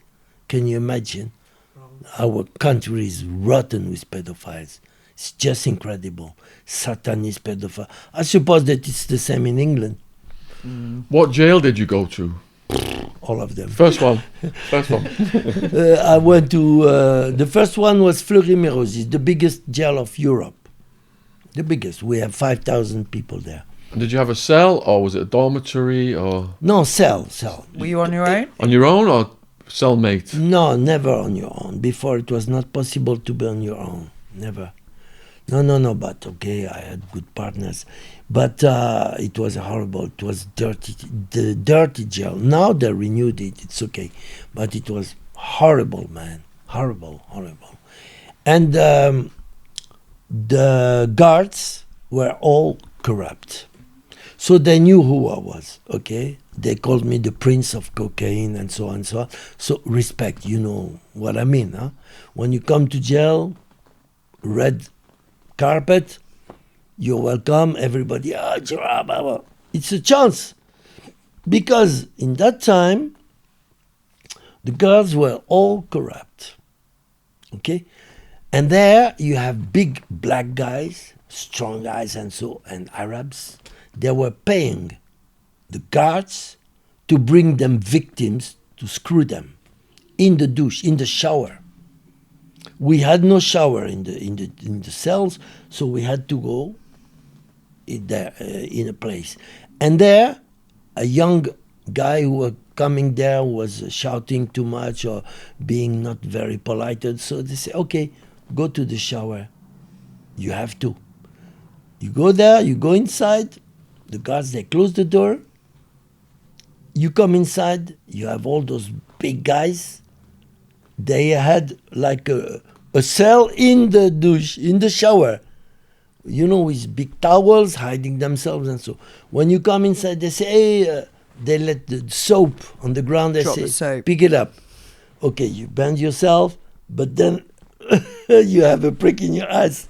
You cannot stand up. They fuck you. They screw you. They catch you there. Everybody screws you. Everybody. That is the When true you meaning come of out dropping of the there, soap. you can shout. You can complain. Nothing happens.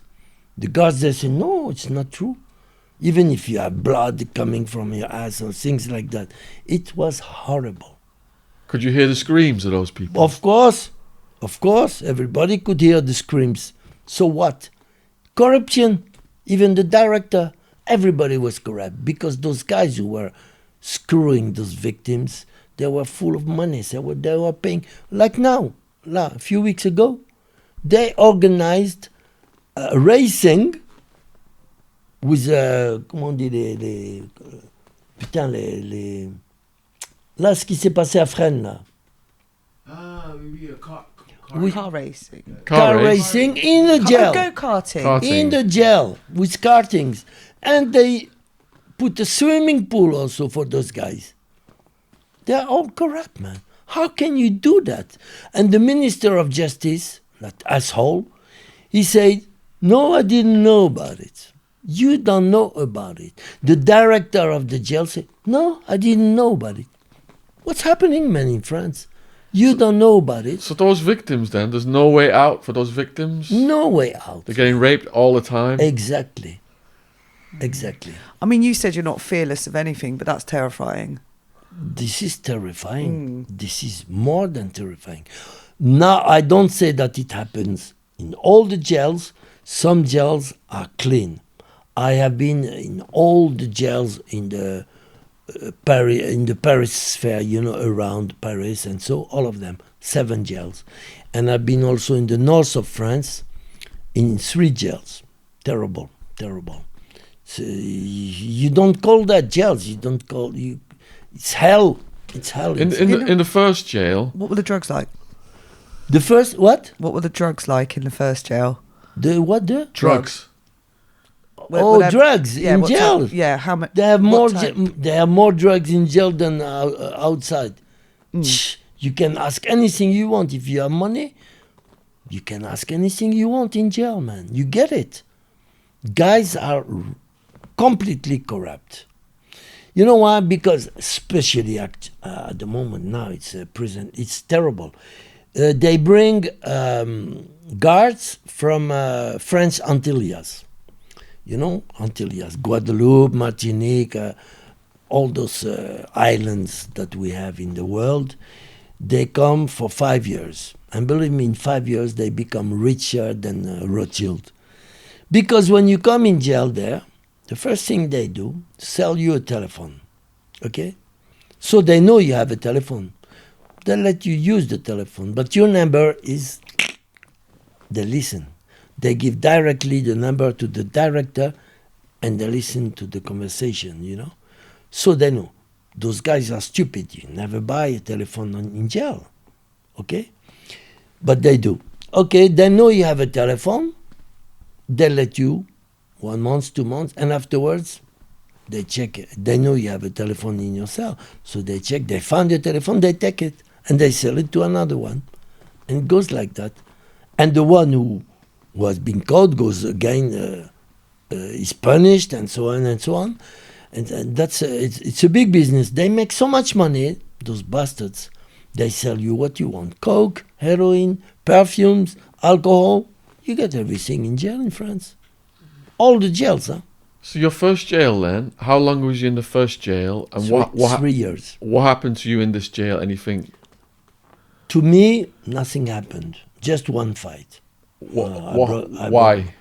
No, it was stupid. It was because I was not drinking alcohol, but alcohol was allowed, you know. So I was buying alcohol for a guy, and he was giving me cigarettes.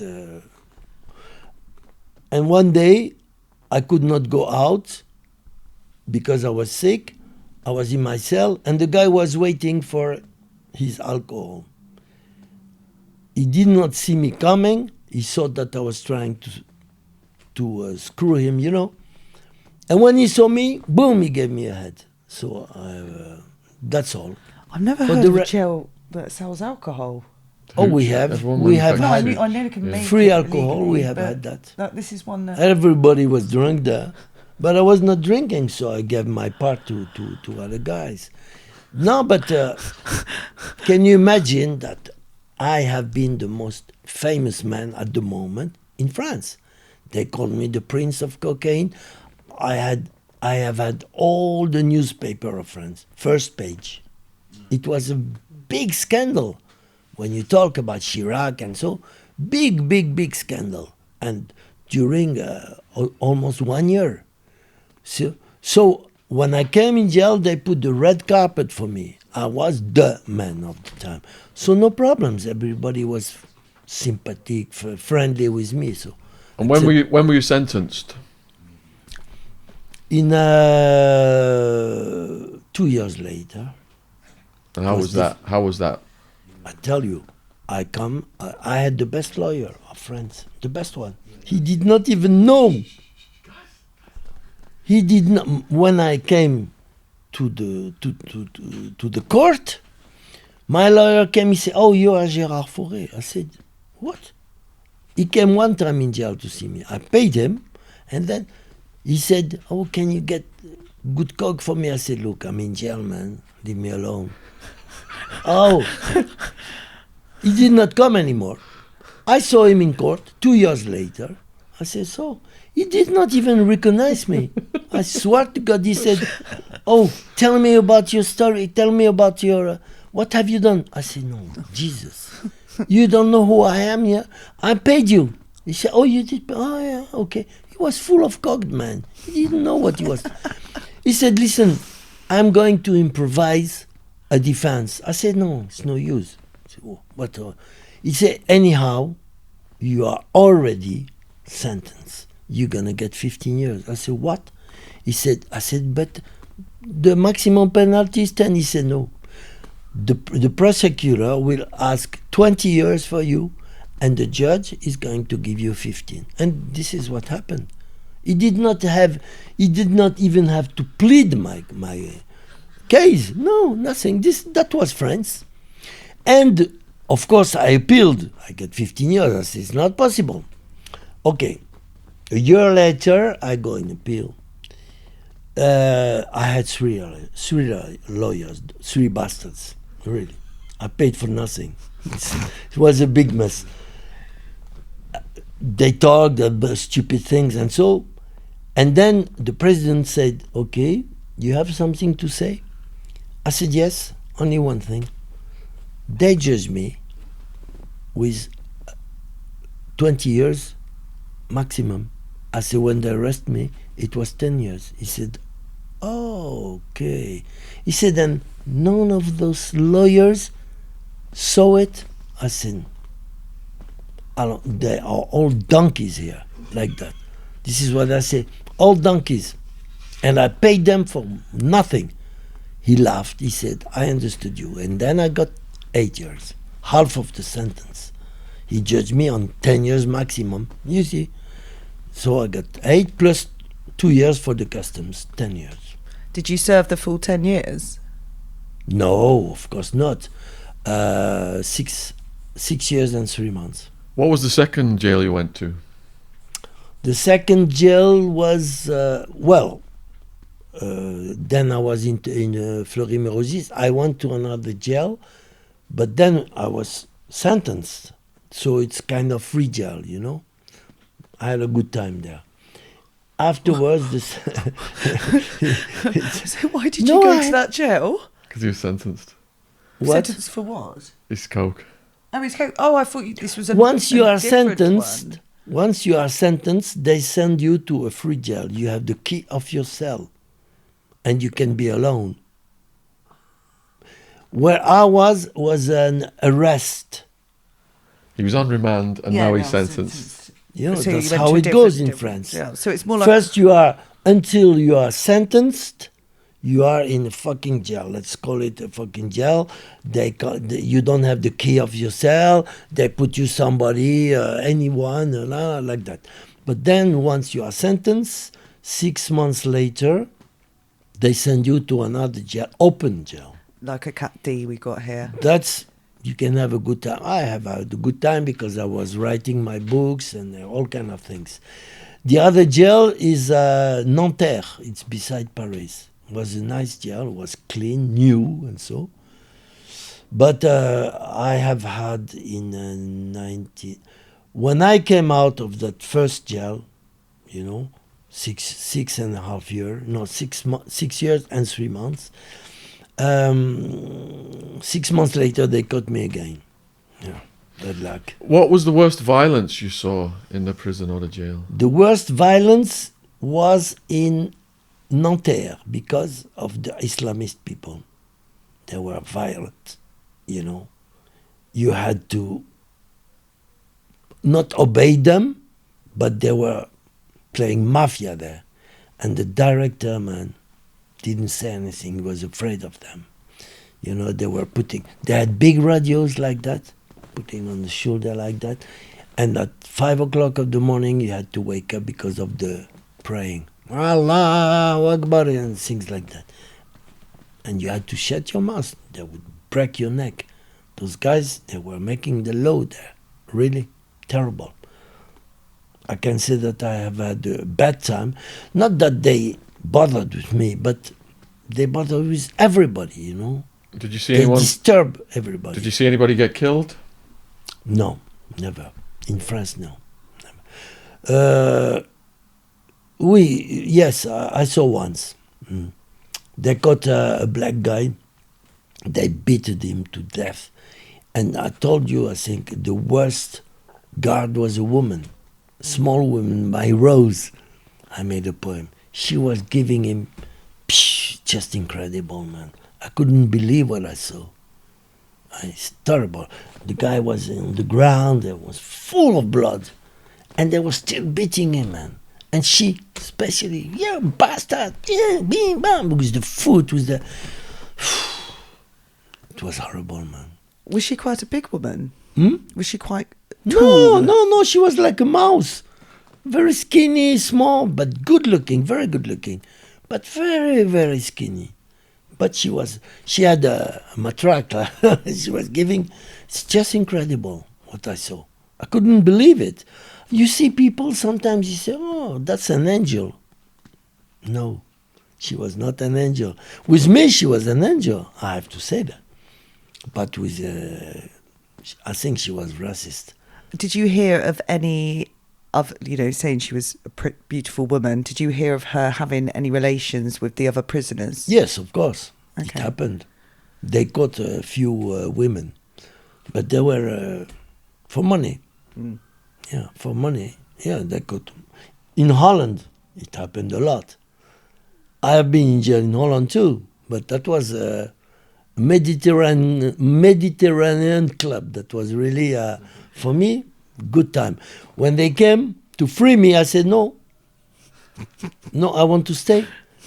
I said, normally, my penalty was not finished. I had 2 months more. They said, no, we gave, the director gave you 2 months free, I said, no, I want to go until the end. 2 months. Because it was raining, it was cold, it was snowing outside. I said, no, I'm here. I don't want to move. It was a beautiful jail, man. 5 stars. hotel. On TripAdvisor. We had everything there.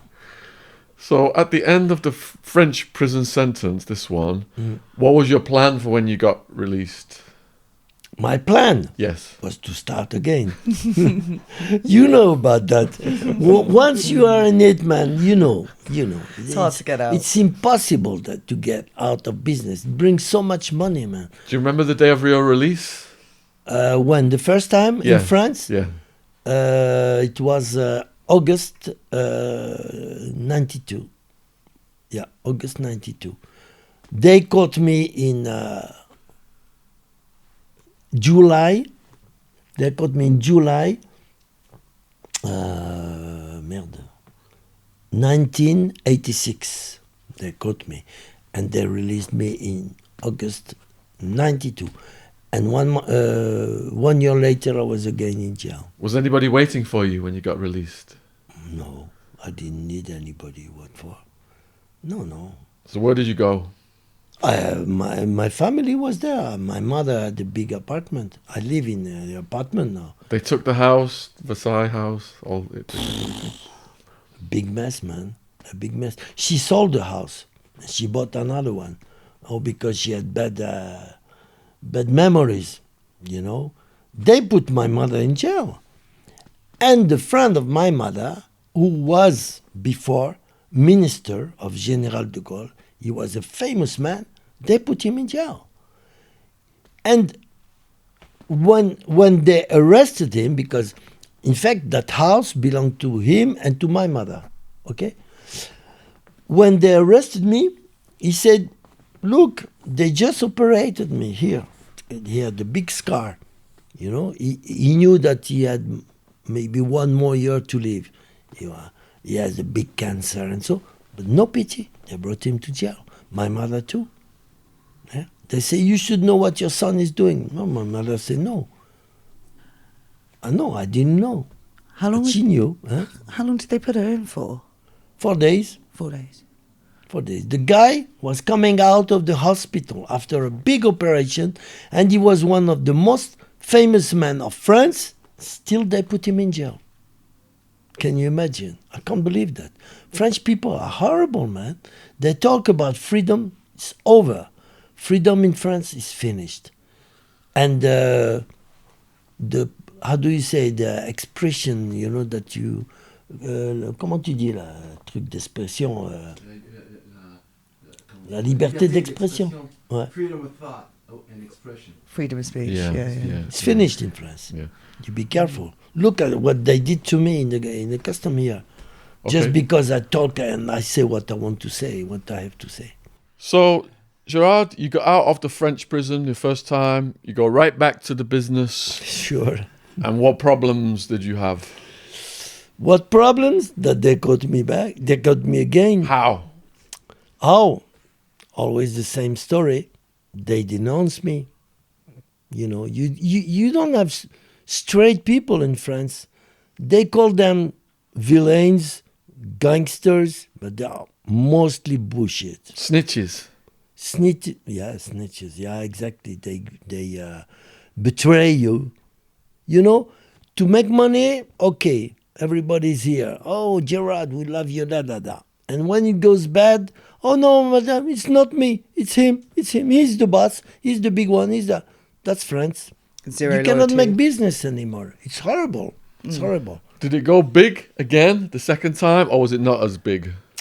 The second time, no, it was not big. It was just too small, but I got 3 years, you know. Because when I went out of jail in 91, 92, I wanted to feast, to make a feast with my girlfriend. So I went to Holland. I bought 60 grams, you know, just for feast, you know, wanted to have a good time. They caught me stupidly. When I traffic, they don't catch me because I'm clever. You know how many times I went from Holland to France? 1,320 times, I calculate. 1,300 trips. And they never caught me. And that time, bam, they caught me. 3 years they gave me. Do you for reckon that. it was a tip-off? What? When they caught you, had No, somebody no, grasped? no. It was just an accident. Was it? Yeah. Could you describe what happened? Because, well, I was just coming back from Holland. I was, I was not in the, how do you say that, with the idea that I was trafficking, you know? So I didn't care. And suddenly in France, boom, douane, customs, they arrest me. Say, you have something? No? You're coming from Holland? I say, yes. You have something? I said, no. Okay, get out of the car. My girlfriend had pissed on it, and you could see it on the backside. She had, you could see so the customer said, hey, look at that. She was full of pee-pee in the backside, you know. She had a long vest, you know. And then he said, psst, come here. She had the 60 grams in the pussy. You see. Yeah. And then I got 3 years. The piss gave it away. Yeah. Always the case. And I had the best lawyer of the world. He's now the Minister of Justice in France. Oh, this guy. He was This my guy. lawyer. And then when he brought my coke to analysis, you know, to analyze, it was 100%. I said, no, it's not possible. This is not real coke. I thought that in Holland they had given me bullshit. But no, it was real coke because we asked again, another analyze, and again, 3 times. First time 100%, second time 99, and the last time 98. You know, they did it because they were tired of analyzing all the time, you know, because every time we send back, we say, no, it's not possible, 98, 99. Oh, okay, we're going to check it again. Okay, 98, are you satisfied? Yes, okay. So my lawyer, who was the number 1 lawyer in France, asked me if I could get some for him, you know. So I got some for him. I asked a friend of mine to bring it and so. But he did not pay my friend, who was coming from Holland. He gave him coke. The guy said, oh, I will arrange it with me. But he did not give me the money and so and so. I said, now I stop. You don't get any more coke. So he became rough with me. And instead of helping me, he fucked me up in the court. So normally I should get only 18 months, you know. I got 3 years. And I have insulted him in my books. You don't believe. I called him a pork. I say, you are a dirty pork. Facochère. I don't know if you know what a facochère. A facochère is like a pig, but even worse with big. So, Oh, a hog. yeah, I called him facochère. I say, son of a bitch. I have insulted him, you don't believe. He did not say a word. And he could. He's the Minister of Justice of France. The whole country has fun with that. They all laugh. They all, how do you say, sent me felicitations, bravo, it's good what you said, and so. Now, he called himself acquittator. You know what means Acquitter.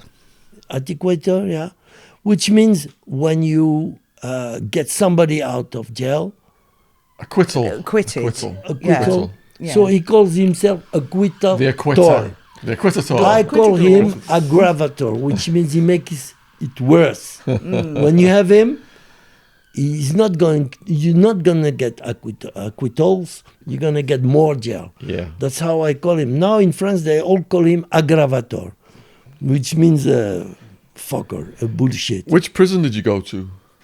That time in north of France, Maubeuge. What was it like? Nice. I have had a good time, very good time. Only problem it was full of there, and I had to beat them all. So the director said to me, "Please, would you stop beating those guys?" I said, "That's what they deserve." He said, "Yes, I know, but you cannot keep on beating them." But I kept on beating them, and then one day in the morning they say, "Suitcase up, we're gonna send you to another jail, which is the worst jail of France. It's called Los-les-Lilles. It's beside Lille. You know Lille? Okay, this is the worst of the worst of the worst." They sent me 8 months there. I finished my prison there because I couldn't help beating those men. When you see them and they're arrogant, and when you say, "How comes you screw young boys?" They say they like it. What? They like it? I said, "Why do you say they like it?" He said, "Yeah, they screw, they shout. When I fuck them, they shout. They see this." I said, "Yeah, but they shout because it's pain. It's not from pleasure." No, it's pleasure. They have pleasure. My God, all of them, they have the same words. It's just incredible. They believe they give pleasure to young boys of 5 years, 6 years. How? We have to kill those guys, man. To hang them, all of them, by the balls. I mean, do you think they do that just to justify their actions? They can't genuinely believe that young boys get turned on. They do. Because when I was in Maubeuge, I was working in the canteen, which means I was bringing the food and the cigarettes and so to all the people, So I was driving all around the prison. Okay. And then when I was going to, there was a part of the jail, east part, full of only because they cannot walk beside. We kill them. And then the guard used to say to me, "Okay, Faure, I go to smoke a cigarette, but don't beat them too hard," like that. So I was going there. They were, "Oh no, don't beat me! Boom, bam, boom!" I was beating them. Okay, and then I was asking them, "Why did you do that?" One of them screwed a young girl of 4 years old in a cemetery, and afterwards he killed them with a fork in the ass and in the pussy, like that. He killed her. And he got only 20 years. Man, a guy like that, never. He may never be free again. It's not possible. He's a monster. Okay, 20 years. But when you ask him, he said, "No, she had pleasure. And that's why I kept on beating her with the fork, Yeah, and she had pleasure. 4 years old. Man, this guy cannot live in a society. Did you give him a good beating? Huh? Did you give him a good one? That one? Yeah, every time. I was bringing cigarettes for him every time. He was hiding himself under the bed, or in the wardrobe. But boom, every time. And the guard, he said, "Okay, there is no blood." I said, no blood. He said, "Okay, no blood, but blue eye." But the director didn't say anything. At the end, they got bored because I was beating them all too much. So they sent me to another. We can call it a disciplinary jail. They sent me there, 8 months. No more permissions, no more nothing, no more graces. They really punished me. And no visits? No visit, nothing. 8 months. Normally, 8 months, they should give me 2 months, but nothing. 8 months full, no visit, no nothing. Can you see happens in France. I hate France. I hate France. What kind of prisoners were in that jail? The prison, the last one, The last one? the punishment one, disciplinary one. Were there many in that one? First of all, you don't go on promenade. You cannot go outside. No rec. 24 hours a day you are there, closed, nothing. You cannot talk to people. You are just... and then sometimes they say, okay, you can take a walk, half an hour. But in this prison, when you take a walk, you walk on how do you say? Because people are throwing the food by the window, so you have to walk on the shit that you have on the ground. And with the rats are there eating the food, and so you have to walk there. It's horrible. So you better don't go. So I stayed in my 8 months time. I didn't go to I went one time to promenade, and then finished. That is like solitary confinement, pretty much. That was it. Yeah. Solitary confinement. Yeah. That was it. What did you do then? Read, exercise? I wrote my books, exercise, of course. You know that, like that, pumping, and then sport, watching TV. I had TV. Oh, that's good. And then reading books, and so learning languages, and so it was good for me. It was positive. The prison was very positive for me. I say that. Did you have a new plan for when you got released? Back to your same old same. Always. You know that. Now I have finished. I don't plan anymore because I'm too old for it. I cannot go to jail again. Maybe I have 5 years to live. I don't want to spend the rest of my life in prison. It's over. And I don't want to lose my beautiful Annabelle. If I go to jail, to leave her alone outside, she will be unhappy. Definitely, she will cry. Definitely. So coming out of that... J'ai dit que je veux pas aller en prison parce que je veux pas te laisser toute seule. I don't want to leave her alone. She'll be completely desperate. Mm. I think so. With women, you have to be careful. So coming out of that prison, you wrote your books, you said. Yeah, I wrote my books. Did you not want to just publish them and leave the crime life behind? No. No. It's not possible. No. No. I'm still writing books, but I wrote most of them. I wrote them in jail, and but I have about 4 or 5 more. So how did you books. get sentenced to 40 years in Spain? When they caught me in 1979, they caught me with 1,000 kilos, but 200 were stolen by 2 cops, because I had 2 cops in my pocket, and customers too. And so when I was in the prison of Malaga, the worst prison I ever saw in my life, I cannot imagine that there is worse than that somewhere in the world. It was the worst of the world, like South America. People were killing each other, they all had guns, knives, in prison, yeah. Because it was a big mess. It was, the end of how you call that? Of fascism. It was, Franco was a fascist, and it was the end. So we started to have normal guards, but also guards from Franco, with bad habits to beat and so and so. And the prison was rotten, man. 600 people for 300 places. So it was a big mess. They were killing each other. Everybody had guns, knives, all kind. And drugs, I don't tell you. It's horrible.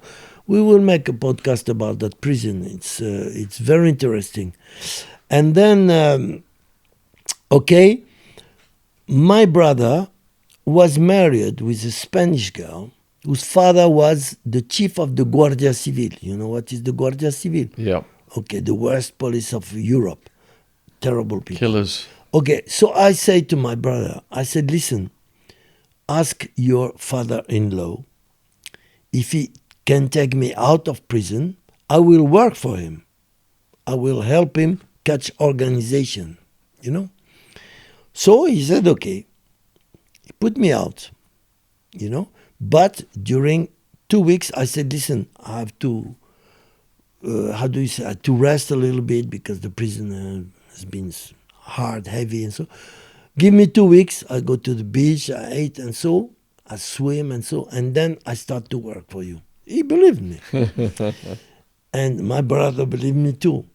Then my brother became my worst enemy because I tried to escape, of course. How? It was in Torremolinos. I knew the beach, I knew the place very well. I used to live there. And I knew there was somewhere under the rocks, a hotel was above, and if you could swim underwater, you could go to the hotel. Holy shit. Yeah. So during 2 weeks, I was trying to go underwater. With the Guardia Civil was watching me. I had three guards on the beach watching me. Everything, you know. So when I was going in to swim and so, they were watching me with machine guns and so. I was going underwater, and then I could reach the hotel. So one day I tell my mother, I said, listen, call the two. I had two girlfriends there, the French. I said, ask them to take my car and wait for me at 12 o'clock beside the hotel. So in the morning I go to swim and so, like usual, and I go under the rocks. I go in my car, I escape. I go to France. And I thought, once in France, I was free. No, the French people gave me back to the Spanish. Yes, sir. It's just incredible. Because I found my mother, you know, and my mother was under, how do you say that, under écoute, sous écoute? Oh yeah, her phone was tapped. Tapped. Okay, Under tapped. surveillance. Yes. Because when they said to my mother that I was dead, because they did not find me nowhere, you know, they searched and so. They say maybe he has been eaten by a squirrel, by a shark. And so my mother thought I was dead.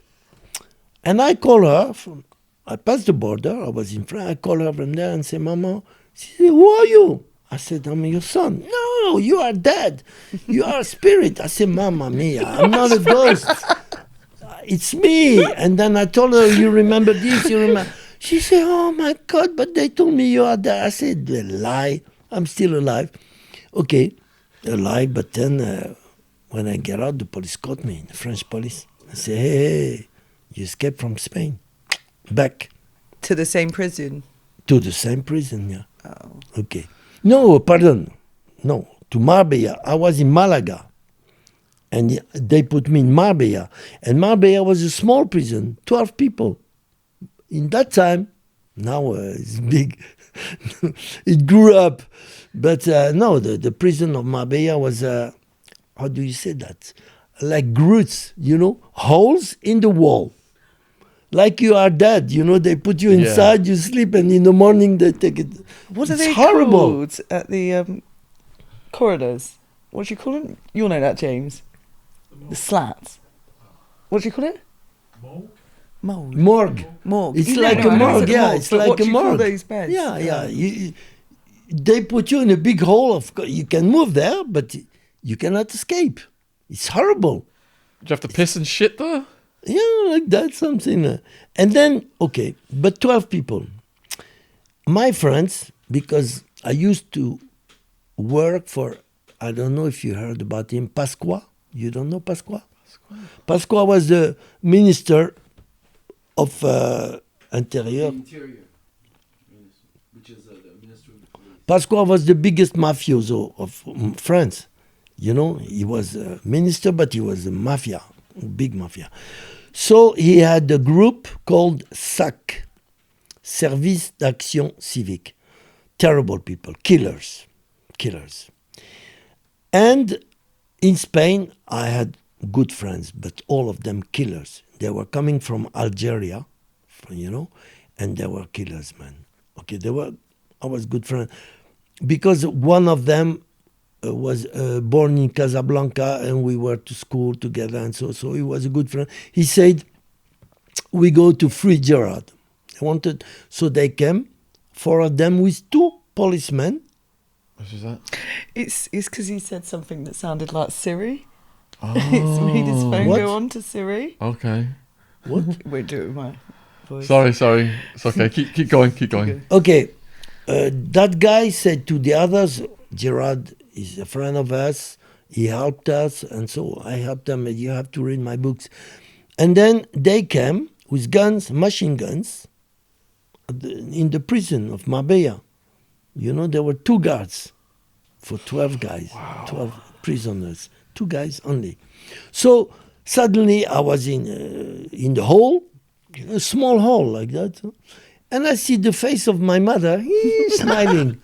And then the face of my girlfriend, she was British. She was the daughter of Jim Clark, the champion, the Formula One driver. Jim Clark. The daughter, Belinda, she was my girlfriend. And I see her, she looked like Brigitte Bardot. She was good looking. She see me, I say, ça, good news. And then I see 2 policemen, Spanish policemen, but corrupt from Franco, you know. There was a kind of war between the new police and the old police. So they came to free me, okay? I see them with guns. They take the guard. They say, open the door. No, open the door. And I see my 2 friends also from French bandits. They say, come on, get out. Me and my Italian friend, he was with me. So we got out. And then they put me in a boat to Gibraltar, and then I took the plane to France. And they never got me back. But they gave me 40 years. They judged me.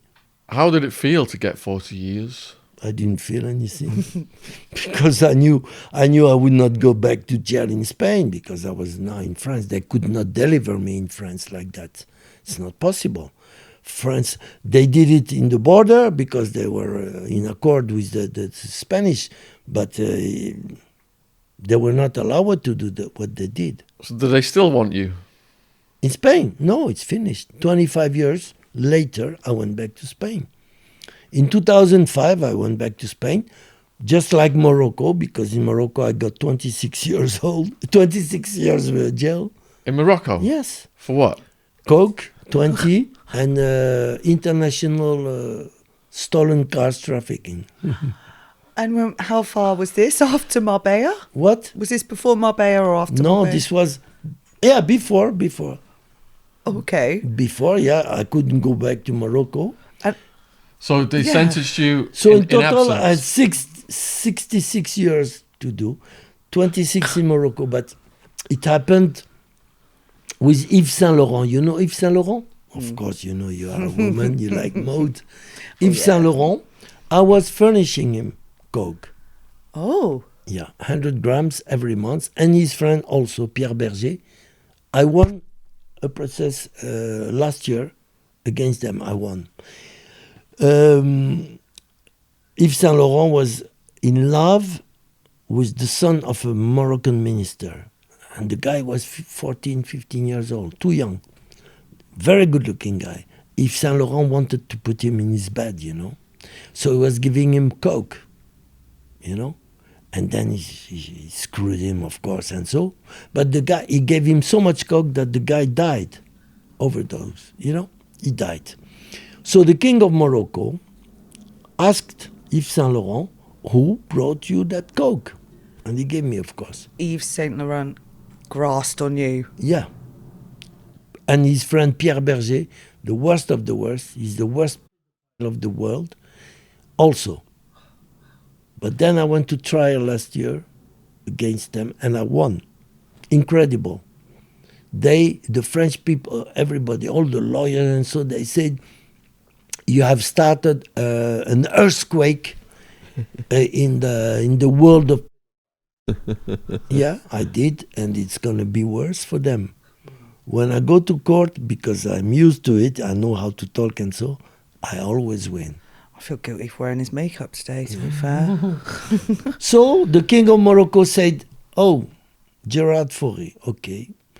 He said in the newspaper and so, if that guy comes in Morocco, he got 20 years jail. So, and in the meantime, somebody grasped me, a German guy, grasped me for the car trafficking, you know, stolen Mercedes and Porsche and all kinds. Do you know why he grasped? Huh? Do you know why he grasped on you? Yes, of course I know. Because they caught him with cannabis for nothing. For nothing. He gave me to the cops. Yeah. For nothing. He got 6 months, but he could get more. But say, we give you 6 months, but you... Okay, I got 6 years. So 26 years, 40 years in Spain. I can tell you that I stayed in my country in France during 25 years. I didn't move. No, I moved somewhere else, but not in Spain, not in Morocco. And then in 2005, I went back to Morocco. There was prescription after 25 years old. It's over. They cannot touch you anymore. So I go to Morocco and I come inside, no problems. But when I get out, I take my plane. I was going to go in the plane and I hear my name. Mr. Gerard Faure is wanted by the immigration. Oh, I said, shit. And they took my suitcases out of the plane. They were already, I said, so the hostess said, you are Gerard Faure? I said, yes. I wanted to give her my ticket and go in the plane. She said, what have you done, man? I said, I haven't done anything. She said, oh, la, la, la, la. So I went back to the hall. The hall was totally free. Nobody. They sent everybody out in the airport of Marrakesh. I said, Jesus. Go and sit down. A policeman came with uniform. He said, passport. I give the passport. He goes away. And half an hour later, they let me wait. You know, they are clever.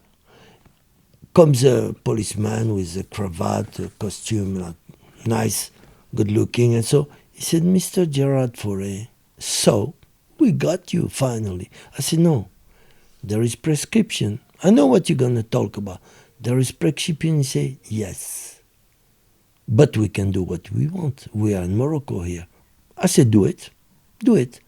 In that time, my half-brother was the ambassador of France in Morocco. I said, I know about Morocco. You're not going to teach me. I said, I'm born before you. Okay, you could be my son.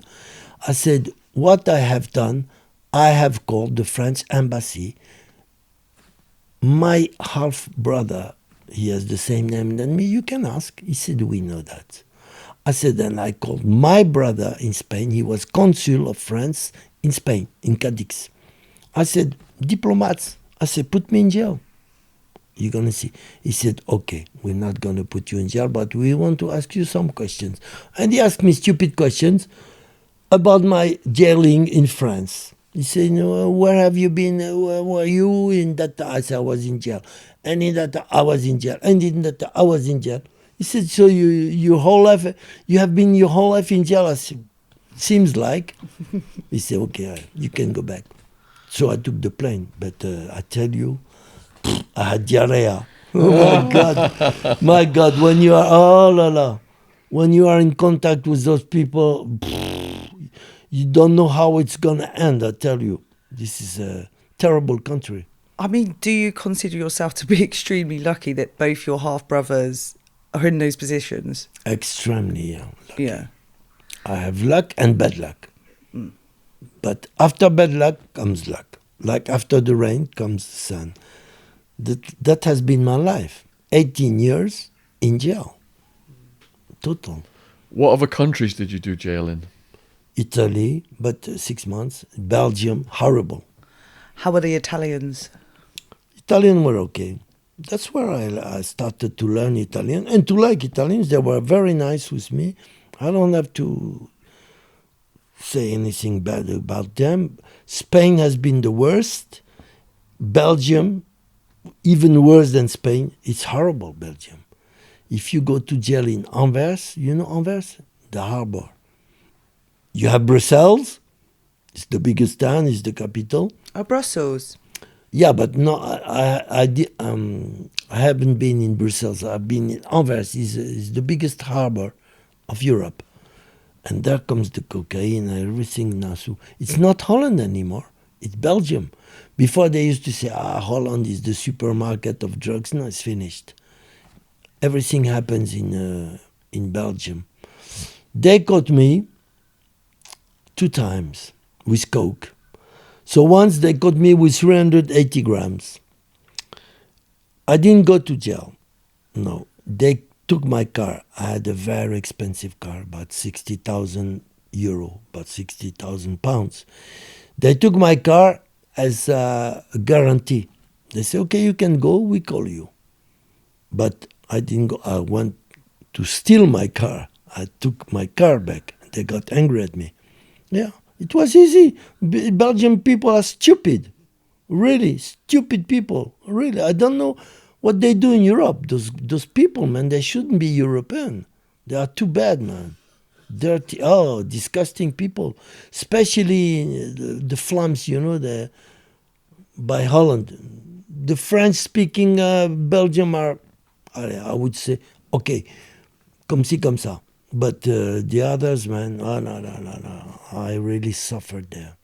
I didn't stay long, 6 months, but horrible people. 1 day jail is I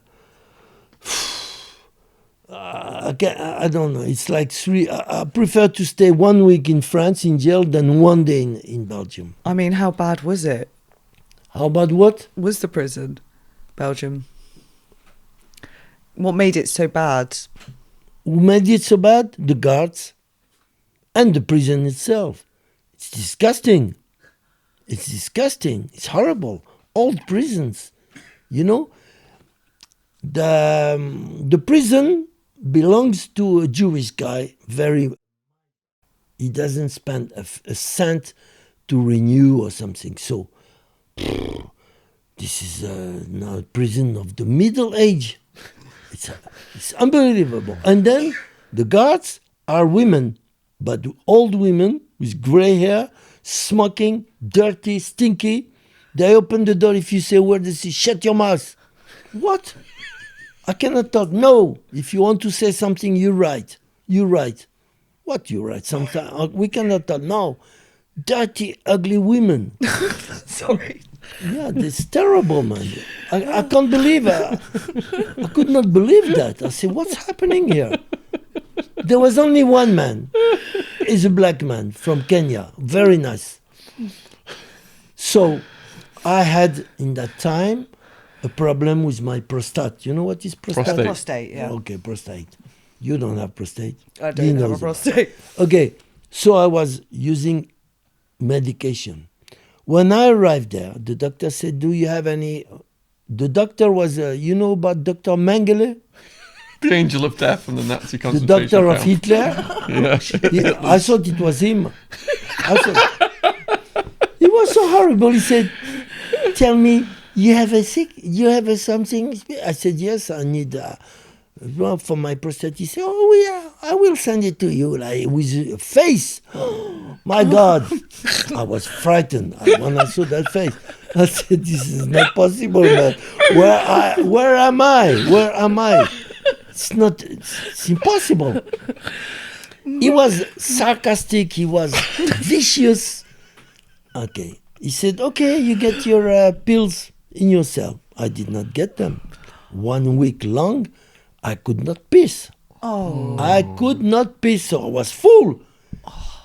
And every time they opened the door, those dirty witches, I said, please, shut your mouth. What? Write on the letter. I said, what? I have to piss. Shut your mouth or I'll make a report. Oh, fuck you, man. You make a report. Make 20 reports. I have to piss. No way. So, a week later, the guy from Kenya, very nice guy, really. He comes, he opens the door. I fall down. He said, what's happening? Really? I said, I'm going to die, man. He said, what's happening? Tell me. I said, look, 1 week I did not receive and I cannot piss anymore. He said, oh, come. He brought me to the doctor. The doctor said, oh, what do you want? I said, what do I want? My pills. He said, I sent them to you. No, you didn't send anything. He said, so what's your problem now? My problem is that I am full of pee-pee. I want to piss. He said, oh, you want to piss? Oui, okay, I help you. He takes a kind of... and he put it in my prick like that, and suddenly... I shout. I'm sure they heard me in Paris. I shout, Wah! And then I pissed 4 liters. Wow. I was almost dead. Huh? It's like catheter. Yeah, and Yeah, I got sprayed. it up, but like a knife. Tack! You want to piss? Come on, here. And then blood. Oh. Almost half a liter of blood. Then he got afraid. Because the guard was there. The guard, the black one. He said, oh, what you have done is not correct. Huh? Okay, I'm going to tell the director. And so he said, okay, call an ambulance. Ambulance came. They brought me to a civil hospital in the town. And then in the civil hospital, they say, who did that? I said, the Dr. Mengele, the doctor from Hitler. They started to laugh and say, okay, you're going to put a claim on him. And I did. And normally they should pay me 21,000 euro, but I did not go pick up my money because I knew they would put me again in jail. They're clever. They say, no, the doctors were nice there. They say, what he has done is not normal. We're gonna, okay, it's not normal, but now what do I do? Huh? Bleeding and so I stay 4 days there in the hospital, try to give me antibiotics and kind of things. And afterwards they say, you put a claim on that. Okay, I did. But when I got out of jail, they forbade me the country for 5 years. They say, if you come back in Belgium, you go back to jail.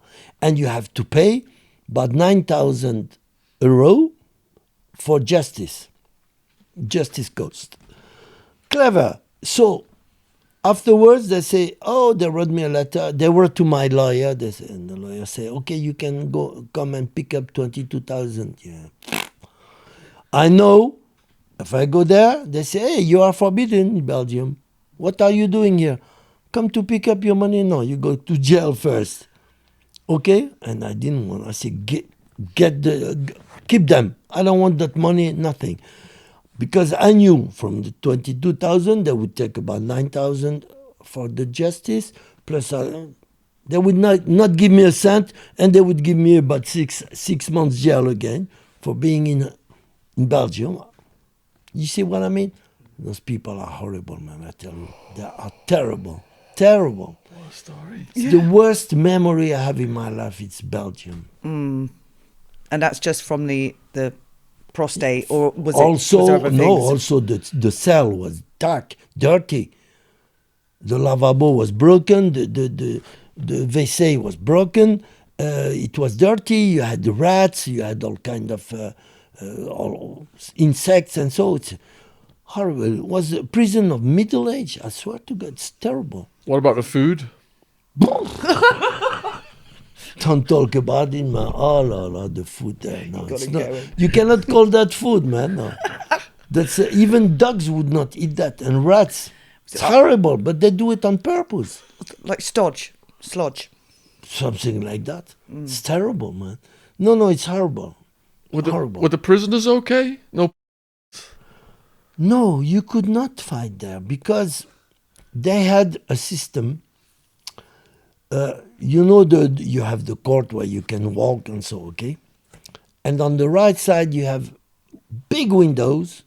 And what do you see inside? Zombies.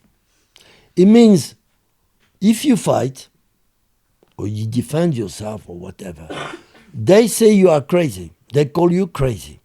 So they send you to psychiatrists and so, and they put you there behind the windows, and they give you all kind of poison medications and so, and you work like a zombie. So we could see when we were walking, We could see those guys working like that. Like Midnight Express. Like Midnight Express, Yeah. exactly. Yeah. And then you don't want to fight. If they insult you, you say, man, you're right. You're right. No, I don't want to fight with you.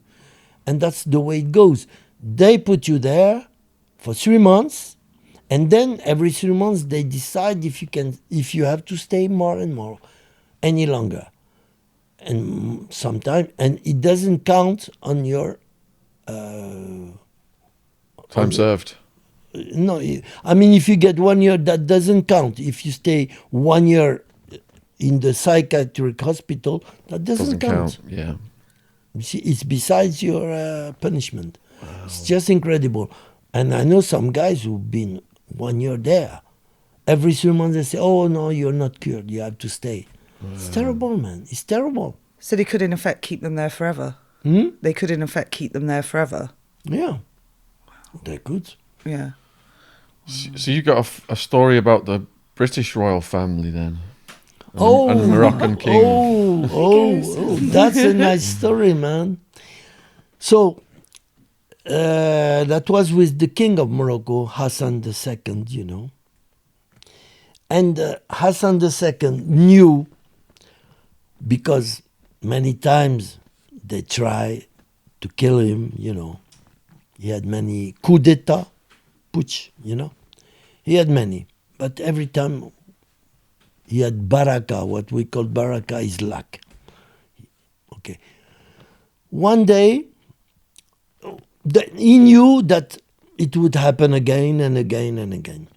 But he thought if a very important putsch would happen, that in case of, how do you say that, of defeat, he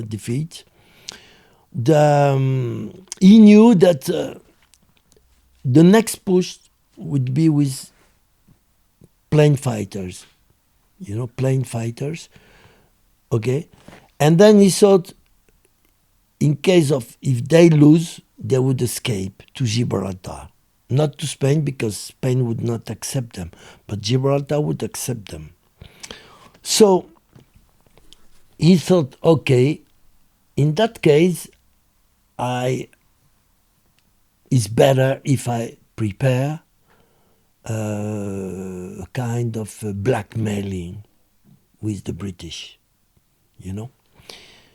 And what did he do? His brother was he was homosexual, and his brother was going to a club in Tangiers who belonged to a French gangster. He was also a homosexual, and he had the best club of Tangiers. You know, you had good attractions. And so my father was going very often there with my mother and friends because the ambience, the sphere was good. Then he thought, because he knew that all the princes of England were coming there. Okay? From the royal family, most of them. Lords, deputies, all kind. It was, how can I say? It was for them paradise, Tangiers. The owner of the club was a Frenchman. He was called Michel. He was an ancient gangster. And he was paying the police of Tangiers, you know, to, corruption. So he was having very good clients. But then he thought, okay, now I have to prepare something for in case the next putsch, the next aviators would go to ask political asylum in Gibraltar. That was the only country that would accept that kind of rebels, you know. He said, I need something, you know, for that. And what he did, he said to his brother, Moulay Abdullah, he said, listen, you go very often in this club? He said, yes, of course. He said, you're going to talk to Michel, the boss. That's the king of Morocco, Hassan said to his brother, tell Michel that I want him to put cameras in all the rooms. But Michel felt himself so strong that he said, no, I don't do that. I don't do that. Oh, you don't do that? They arrested him for attempt of murder, you know. He got 3 years.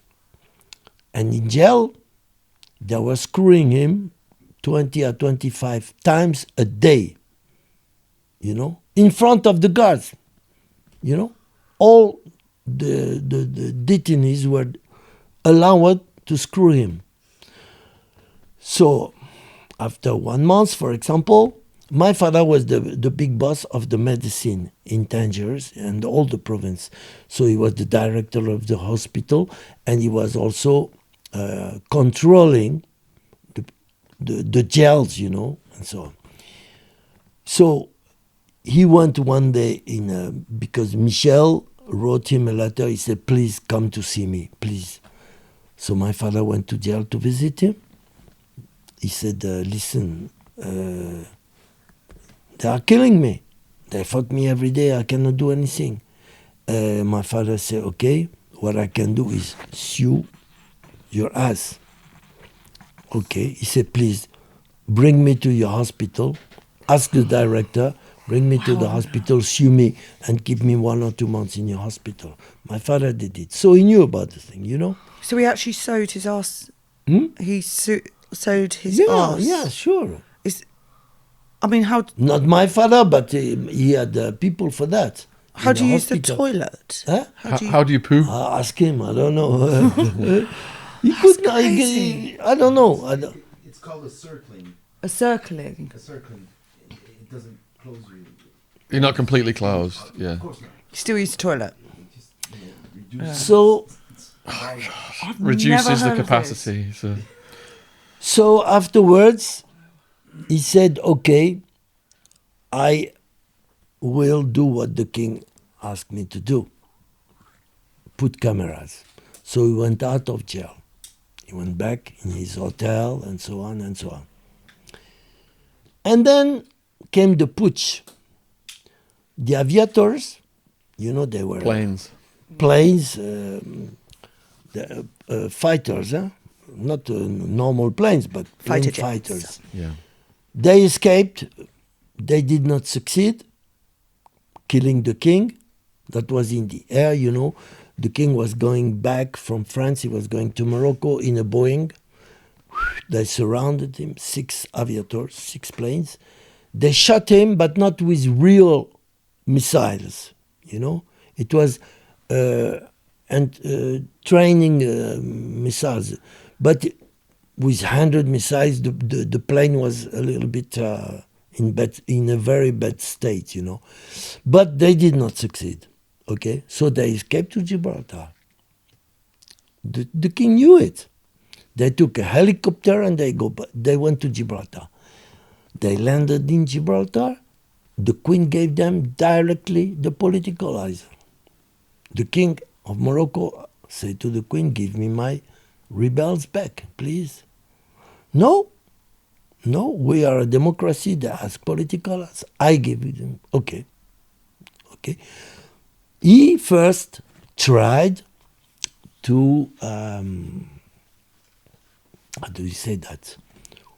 Not to threaten, but to disturb Gibraltar, because Morocco was furnishing food, vegetable, fruits, meat, everything. In Gibraltar, they don't have anything. It's just a small island, very good commercial island and so, but they don't produce anything there. So Morocco, and then the king said, okay, I take 21,000 workers, they go back to Morocco. He tried to boycott Gibraltar, and Spain was already boycotting Gibraltar. The king thought, okay, she will be strong, and so she will give me my... No, she did not give the aviators back, you know. He said, okay, you don't want to give them back. Okay. He sent the queen the cameras. You could see all the royal family there, and lords and deputies, He said, if you don't send me my aviators in 48 hours, that goes in the international press. Believe me, they were back in 48 hours. No more democracy, no more political asile. That's the Queen of England. Speechless, aren't Yeah. we? Wow. Because of all the pedophiles, of course. They were raping, I call that rape, young boys from 8 to 12. My father knew them because he was suing them all. He knew them. He found that disgusting, my father. But he couldn't say anything, otherwise he... Why do you think that class of people Would do such a wants to heinous have crime. sex with young boys? Why does it I seem, say it that seems in so France common? many Seems so times common. because I think that they have small pricks, you know, like that. And they cannot be in bed with a normal woman. They cannot. So with young boys, or young girls, they feel strong. Superiority. But also I think they have they don't have a good brain. Something is wrong in the Do you brain. think the schools they go to, because they live at those schools when they're kids, that they're getting raped, they're raping each other in these schools? Because I've spoken to people who've gone to these schools and they say there's paedophile teachers and the other students having sex with the other younger that's true. students. And That's all true. this is going on in these boarding schools. Yeah. And that was going to screw them up for But the rest of there their is- lives. don't you There think? is also, because I have, in prison, I have interrogated many. What they say, well, they rape me, now I rape. This is what they say. They rape me, I rape. So that becomes exponential. I mean, it has no end. Because this is free range, you reckon? It's When to you do with- when you rape a young guy, he will become but he will rape 300 or 400 young boys. Where is the end? There is no end. Plus that they think that they give pleasure to those guys. You know how many guys I beat in one jail in Châteaudun in France. It was full of. But I wanted to know more about them, so I asked the director. I said, please send me to Bâtiment 6. He said, no, you're going to beat them. I know you have a bad reputation. In my file, it was written that I beat pedophiles. I said, please, I will be quiet. I don't beat them. Just, I want to ask them things. And so he sent me there.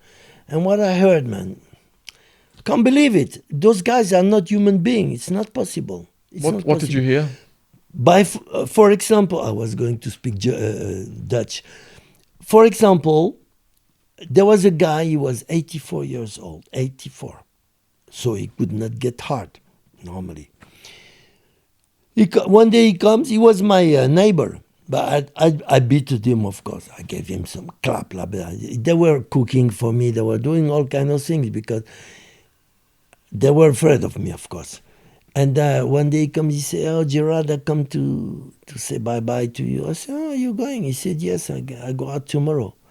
I said, what are you going to do? You have no more family, no more. He said, my only wish is to catch a young boy again, fuck him, and go back to jail. Can you imagine? I said, you get hard? 84 years old, you can still fuck a young boy. He said, well, I have an ordinance from the psychiatrist for Viagra. I say, how comes a psychiatrist can give him Viagra. for Viagra? He knows that he's going to screw another young boy, but he did it. So I asked to see the director, but the director said, I cannot do anything. A psychiatrist has the right to give Viagra to. I said, you see, he's gonna go. He's gonna rape a young boy. Where is the Child's end? life. Where is the end? Those guys are sick. When you hear them talking about those young boys, you think those guys are animal. It's not possible. They don't respect the life of young boys or girls. For them, it's just fun. It's just like a dog would say, oh, I'm going to eat a bone. You know, okay, it's normal for him to eat the bone. For them, it's normal to rape a young boy or a young girl. But I think mostly, okay, they say they rape me, I raped. It's my turn. Okay, but how many? How many they're gonna rape? 2, 3, 4 in a lifetime? 2, 3, 400. How many? Yeah. Because the government doesn't give them life sentences. No, the government Give them in those slaps France on the doesn't wrists. care. Most of the people are in France. Among the governments, among the deputies, among the senators, most of them are. Most of them, you have to know that. Among the judges, you know, prosecutors and so, they are. So I've seen so many.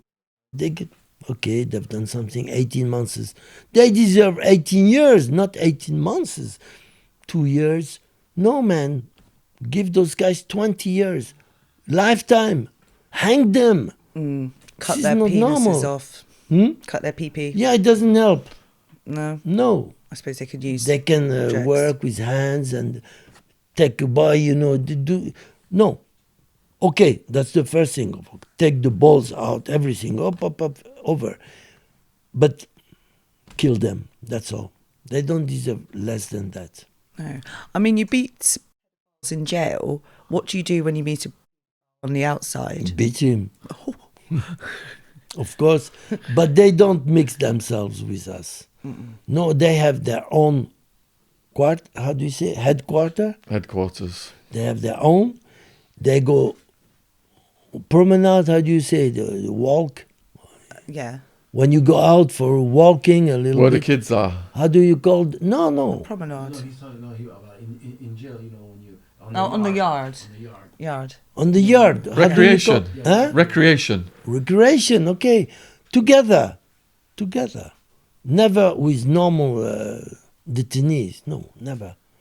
And when they want to go to the lawyer or so, there is always a guard with them. They cannot walk alone. They Far beat too them. protected. It's a chance, but I mean, it's not enough. It's not enough. Those people, they have to put them in a psychiatric asylum and never let them go. Those people are sick. It's a sickness. It's a disease. It's a psychiatric disease that we cannot cure. Which confirms one of our missions on this channel, which is to end the war on drugs and get all those resources and go put them on the... Exactly. Yeah. This is what I say. Yeah. I say when I'm talking in France, in a podcast or so, I said, instead of combating hashish, cannabis, no, put your resources to catch those people, put them in jail. But when they catch one, mostly, look, lately, in the town of Lyon, no, in Dijon, there was a prosecutor, you call that like that? Prosecutor, who was selling his daughter of 12 years old in internet. He was selling her. They caught him. But what he got? 2 years. Wow. He was Insulting. selling his daughter, 12 years old, to people just like that. He was not afraid. Put it in internet if you want to fuck my daughter. Okay, 12 years old. 12 years old, he got 2 years and her psyche's screwed for life. I don't know how you just... Her brain is going to be destroyed. Absolutely. Yes, of course. But in France, there is a war between good judges, okay, and bad ones. They were talking about le mur des cons, a wall that separates them from assholes. You see, a lot of judges are, of course, against those pedophiles, and they know who, so they say, between us there is a wall, le mur des cons, which means we are not all pedophiles, so we are against them. But they did not give names. And they know who, but they don't want to betray their colleagues and so. It's a big mess in France. I say that I call France pedo land. That's how I call the country, pedo land. It's the number one. They say Thailand, Morocco. No, France is the worst of the worst of the worst. I mean, the only person who doesn't want to prosecute is a... Yeah. Yeah. But then to put them all in jail, they have to build 10 prisons. I swear. And that's maybe not enough. No. So they let them go. They don't care. Just like that woman I talked about, that if you hear about her, she's selling her daughter of 2 years old. Now she's 3. She has been raped by 100 men at 3 years old. And she keeps on because her first husband was president of the court. And now she has a boyfriend who is prosecutor. She is protected by those guys. She shouldn't have a womb. She what? Shouldn't have a womb. They need to take her womb. Yeah. They should kill her. That's what she deserves. At the moment, I'm fighting against her. Oh, every day I talk about her. And I'm going to ask her a petition. You know what's a petition? Petition. Yeah. Yeah. To put her in jail. She has to go. And they have to take her daughter out of the sphere, It's horrible. If you see the daughter, she's very good looking. She's 3 years old now, but she looks like Brigitte Bardot, but she's very good looking. So she attracts, man. And she sells her for 5,000 euro a night. She gives her GSB, so the daughter doesn't feel anything. And they come and sodomize her. Oh. And then the next day she doesn't know what happened. But you see her face, you know that she's traumatized. So I wrote 2 letters to the social services and say, that girl, she lives there and there. You have to go and take that daughter away because I know that in October, this October coming, she's going to bring that daughter in Lebanon. She said she going to put her in a family. I don't believe that.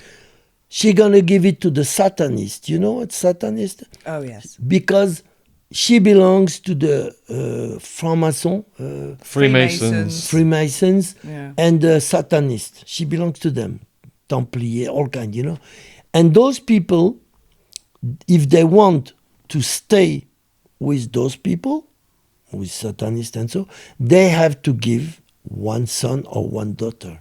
And she is planning to give her daughter.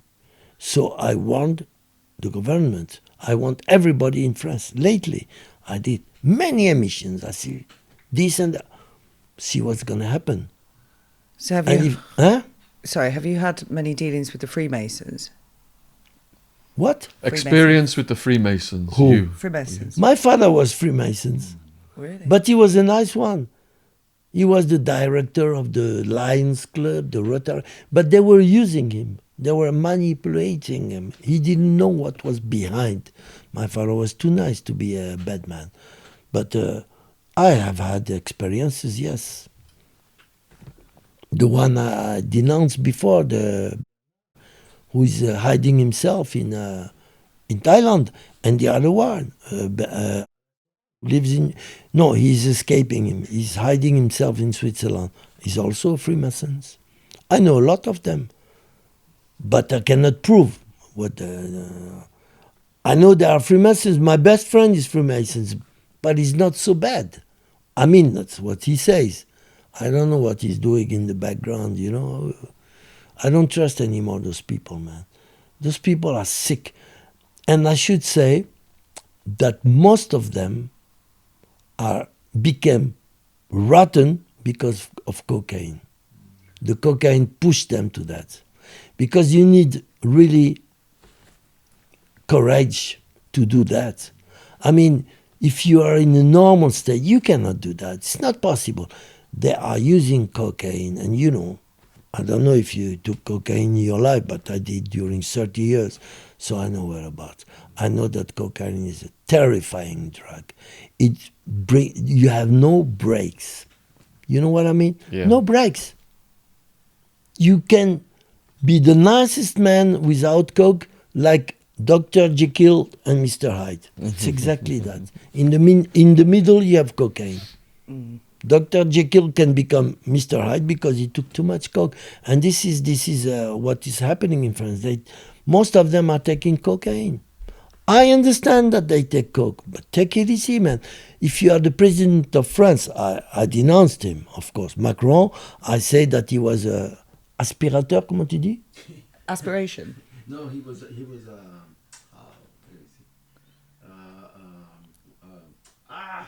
he? Tu vois? To take the dust of a aspirateur. Dyson, you know the mark Dyson? Vacuum Yeah, cleaner. vacuum cleaner. How do you call that? Vacuum cleaner. A Hoover. vacuum cleaner. Hoover. I said Macron is a Dyson. He's a Dyson, so yes, Yeah, not so he's a long. Dyson vacuum. Yeah, He's yeah, yeah. taking coke. It's just incredible. I'm attacking him all the time, but he never pursued me. Never. He never put a claim on me. Never, because he knows I'm right.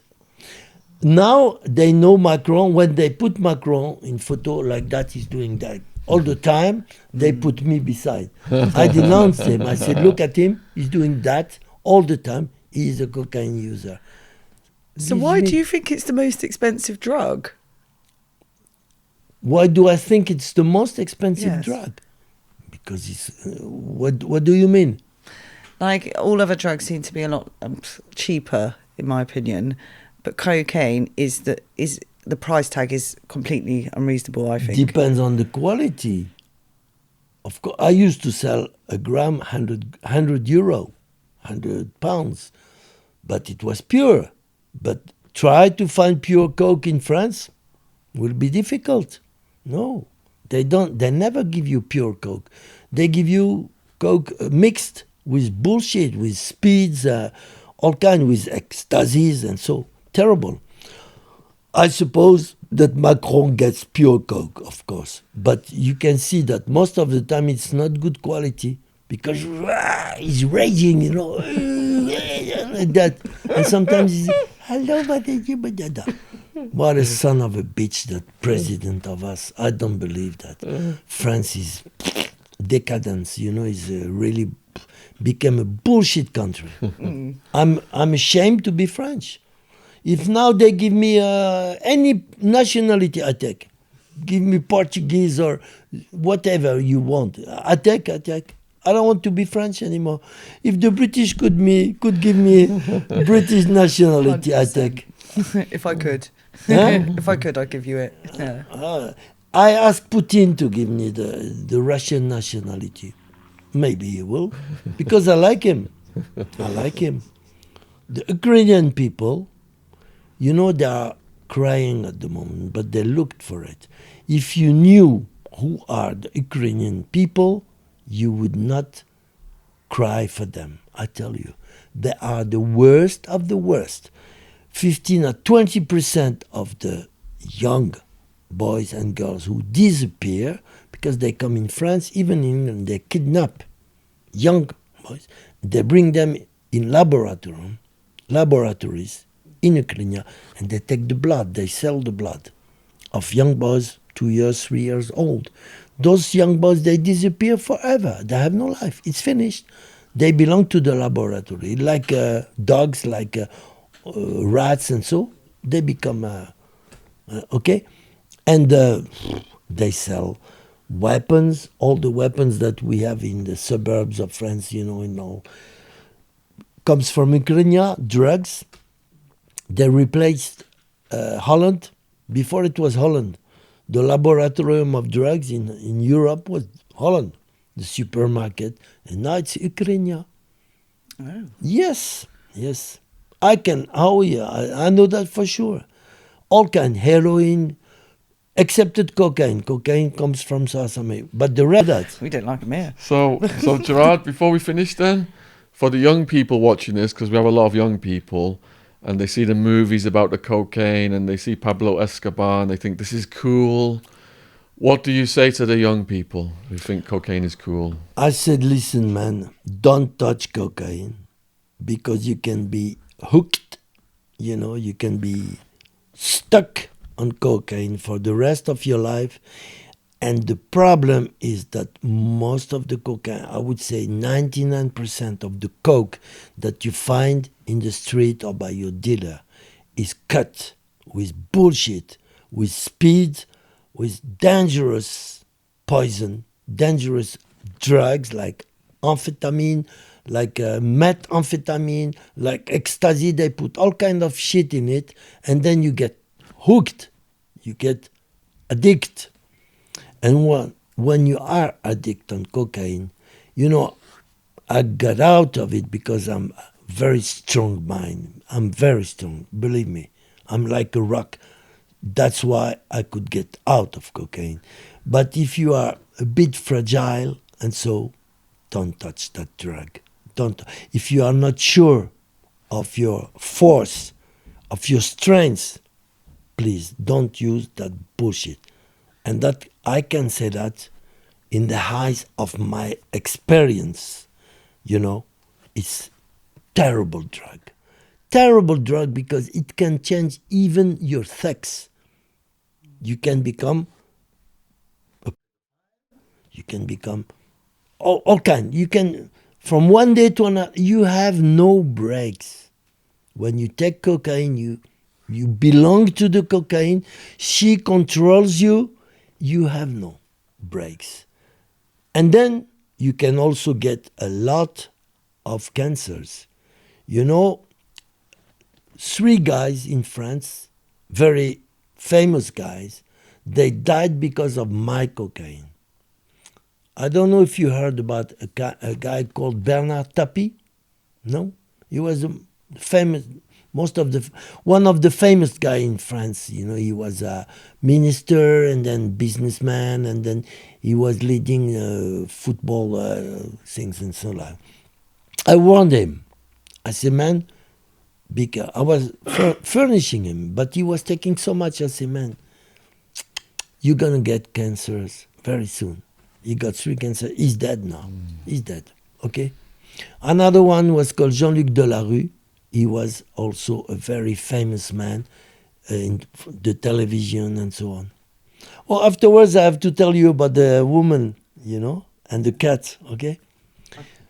I finished with those guys. Jean-Luc Delarue, I warned him. I said, man, you are not sniffing. You are eating cocaine. You are. What are you doing?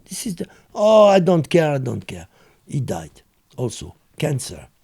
And to get more pleasure, they swallow it. Really? Yes. Because they cannot sniff it anymore. How do you say sniff? Yes, sniff. They cannot sniff it anymore because they bleed.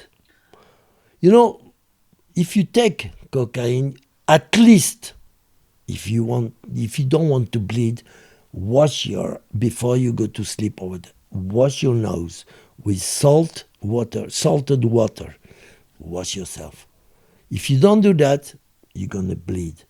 And all those guys, they were bleeding, so they could not sniff anymore. So they were swallowing that thing.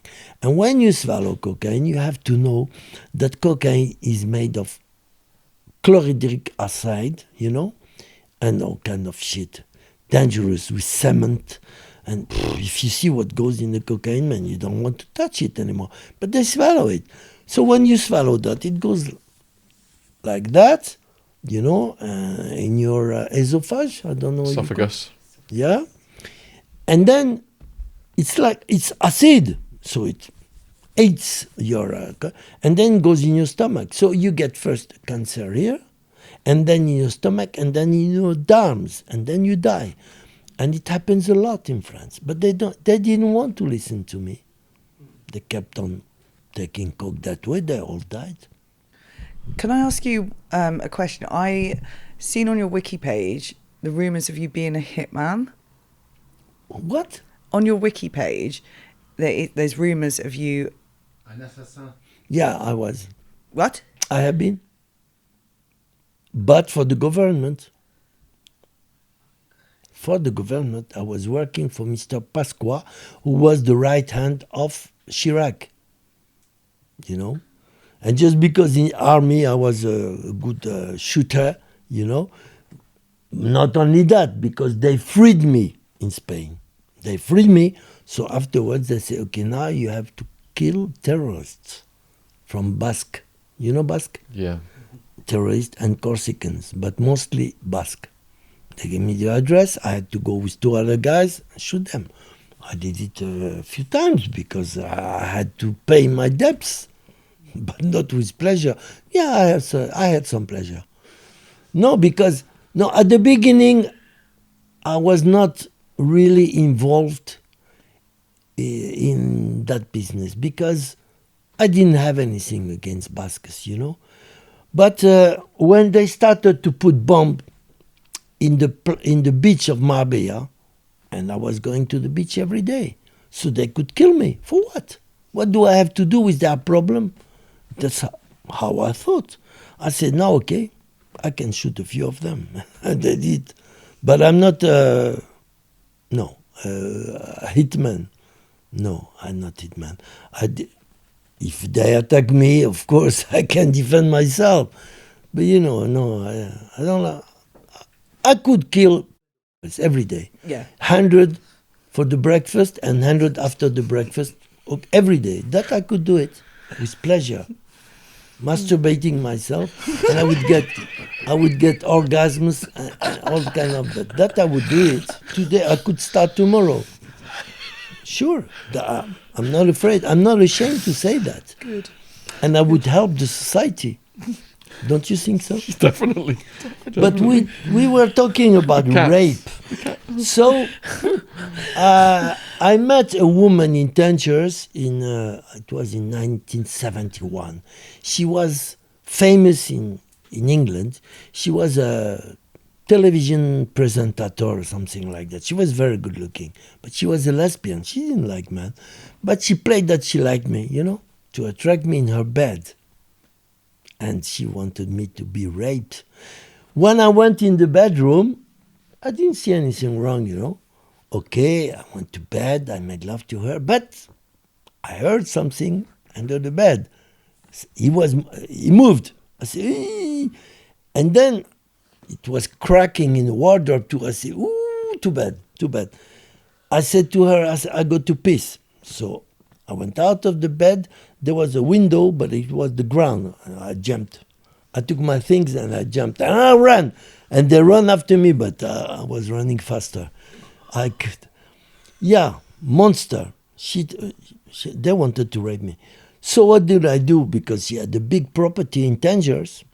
That happened in her property. I knew she had a beautiful cat. He was the only cat in the world without tails, He born like that. He was special. He was Siamese. And I knew, and I stole it. I went and I said, Mignon. Kimi, he was called. He liked me. He knew me, that Kimi. I took him and I gave it to my mother. She proposed a lot of money to get it back. I did not give it back. Revenge. I don't remember her name, but she was a bitch, man. I don't believe that. Horrible people. Wow. Huh? Wow. Well, thank you for today. What's happening? Welcome to the world. Story. Welcome. You are going to collapse or what? Welcome to the world of Gerard Faure. Yeah, I have so many things to say in my fucking world. Believe me. Do you want any say to all the people watching this then who've sat here and watched this today? Do you have a goodbye message for the people watching? That they have to read my future books, translated in English. They will have a good time. Just like the French people, they enjoy it. When they read my books, they have an orgasm, they come. Some people said, I don't need to go with a woman. I just read your book and I have my pleasure. You know what I'm doing later? And listen to my podcasts. I have about 50 in Gerard France. has his own channel, and we're going to put the link in the description box. So if you do speak French, that's down there. I'll put the link down for the books in French as well if you want to get them. We are going to try and facilitate getting them translated into English, so we'll keep you posted on that. Great. And Gerard has said that he would like to come out and maybe do a second podcast. If you guys are interested enough, please let us know in the comments what you think. And if you have any questions for Gerard, put them in the comments, and we will put them to him if we're able to do a part 2. And maybe, next time he can get in England easier, or maybe they won't let him back after this. We will see. I don't think the French police will let me go out. I will have to find a way to come here with the migrants. I'm gonna ask the migrants, how do you do to go to England? Because I don't want to pass through the border. No, I know what I'm gonna do. I'm gonna go to Belgium and take the boat to here. The boat. Yeah, the boat, yeah. Because in France, I don't want to try anymore. I know they're going to keep me. Maybe next time they don't let me out because I'm insulting the ministers, the president. I'm insulting all my country. Yeah. So they're going to say, hey, you want to go to England to talk about us? No, you don't go. Go back. Go back to Paris. No, I'm going to go to Holland or to Belgium, take the boat quiet, no more problems. I'm sick of it. I don't believe France became a kind of dictator. They should have a king. Like in England, they have a queen. At least the queen is the guarantee of democracy, at least. Okay. I suspect her, but I don't talk about her. I have respect for her. She's old and so on and so on. But in France, we have bad talks about her. Yeah. So we finish with a hug, man. Thank So you. thank you very much. Okay, bye-bye. Oh, thank you. Oh, that was brilliant. Honestly, You had a good time? Oh my God, it was absolutely amazing. Amazing. Yeah, brilliant. Yeah, thank you so much. Yeah, Thank you. wow.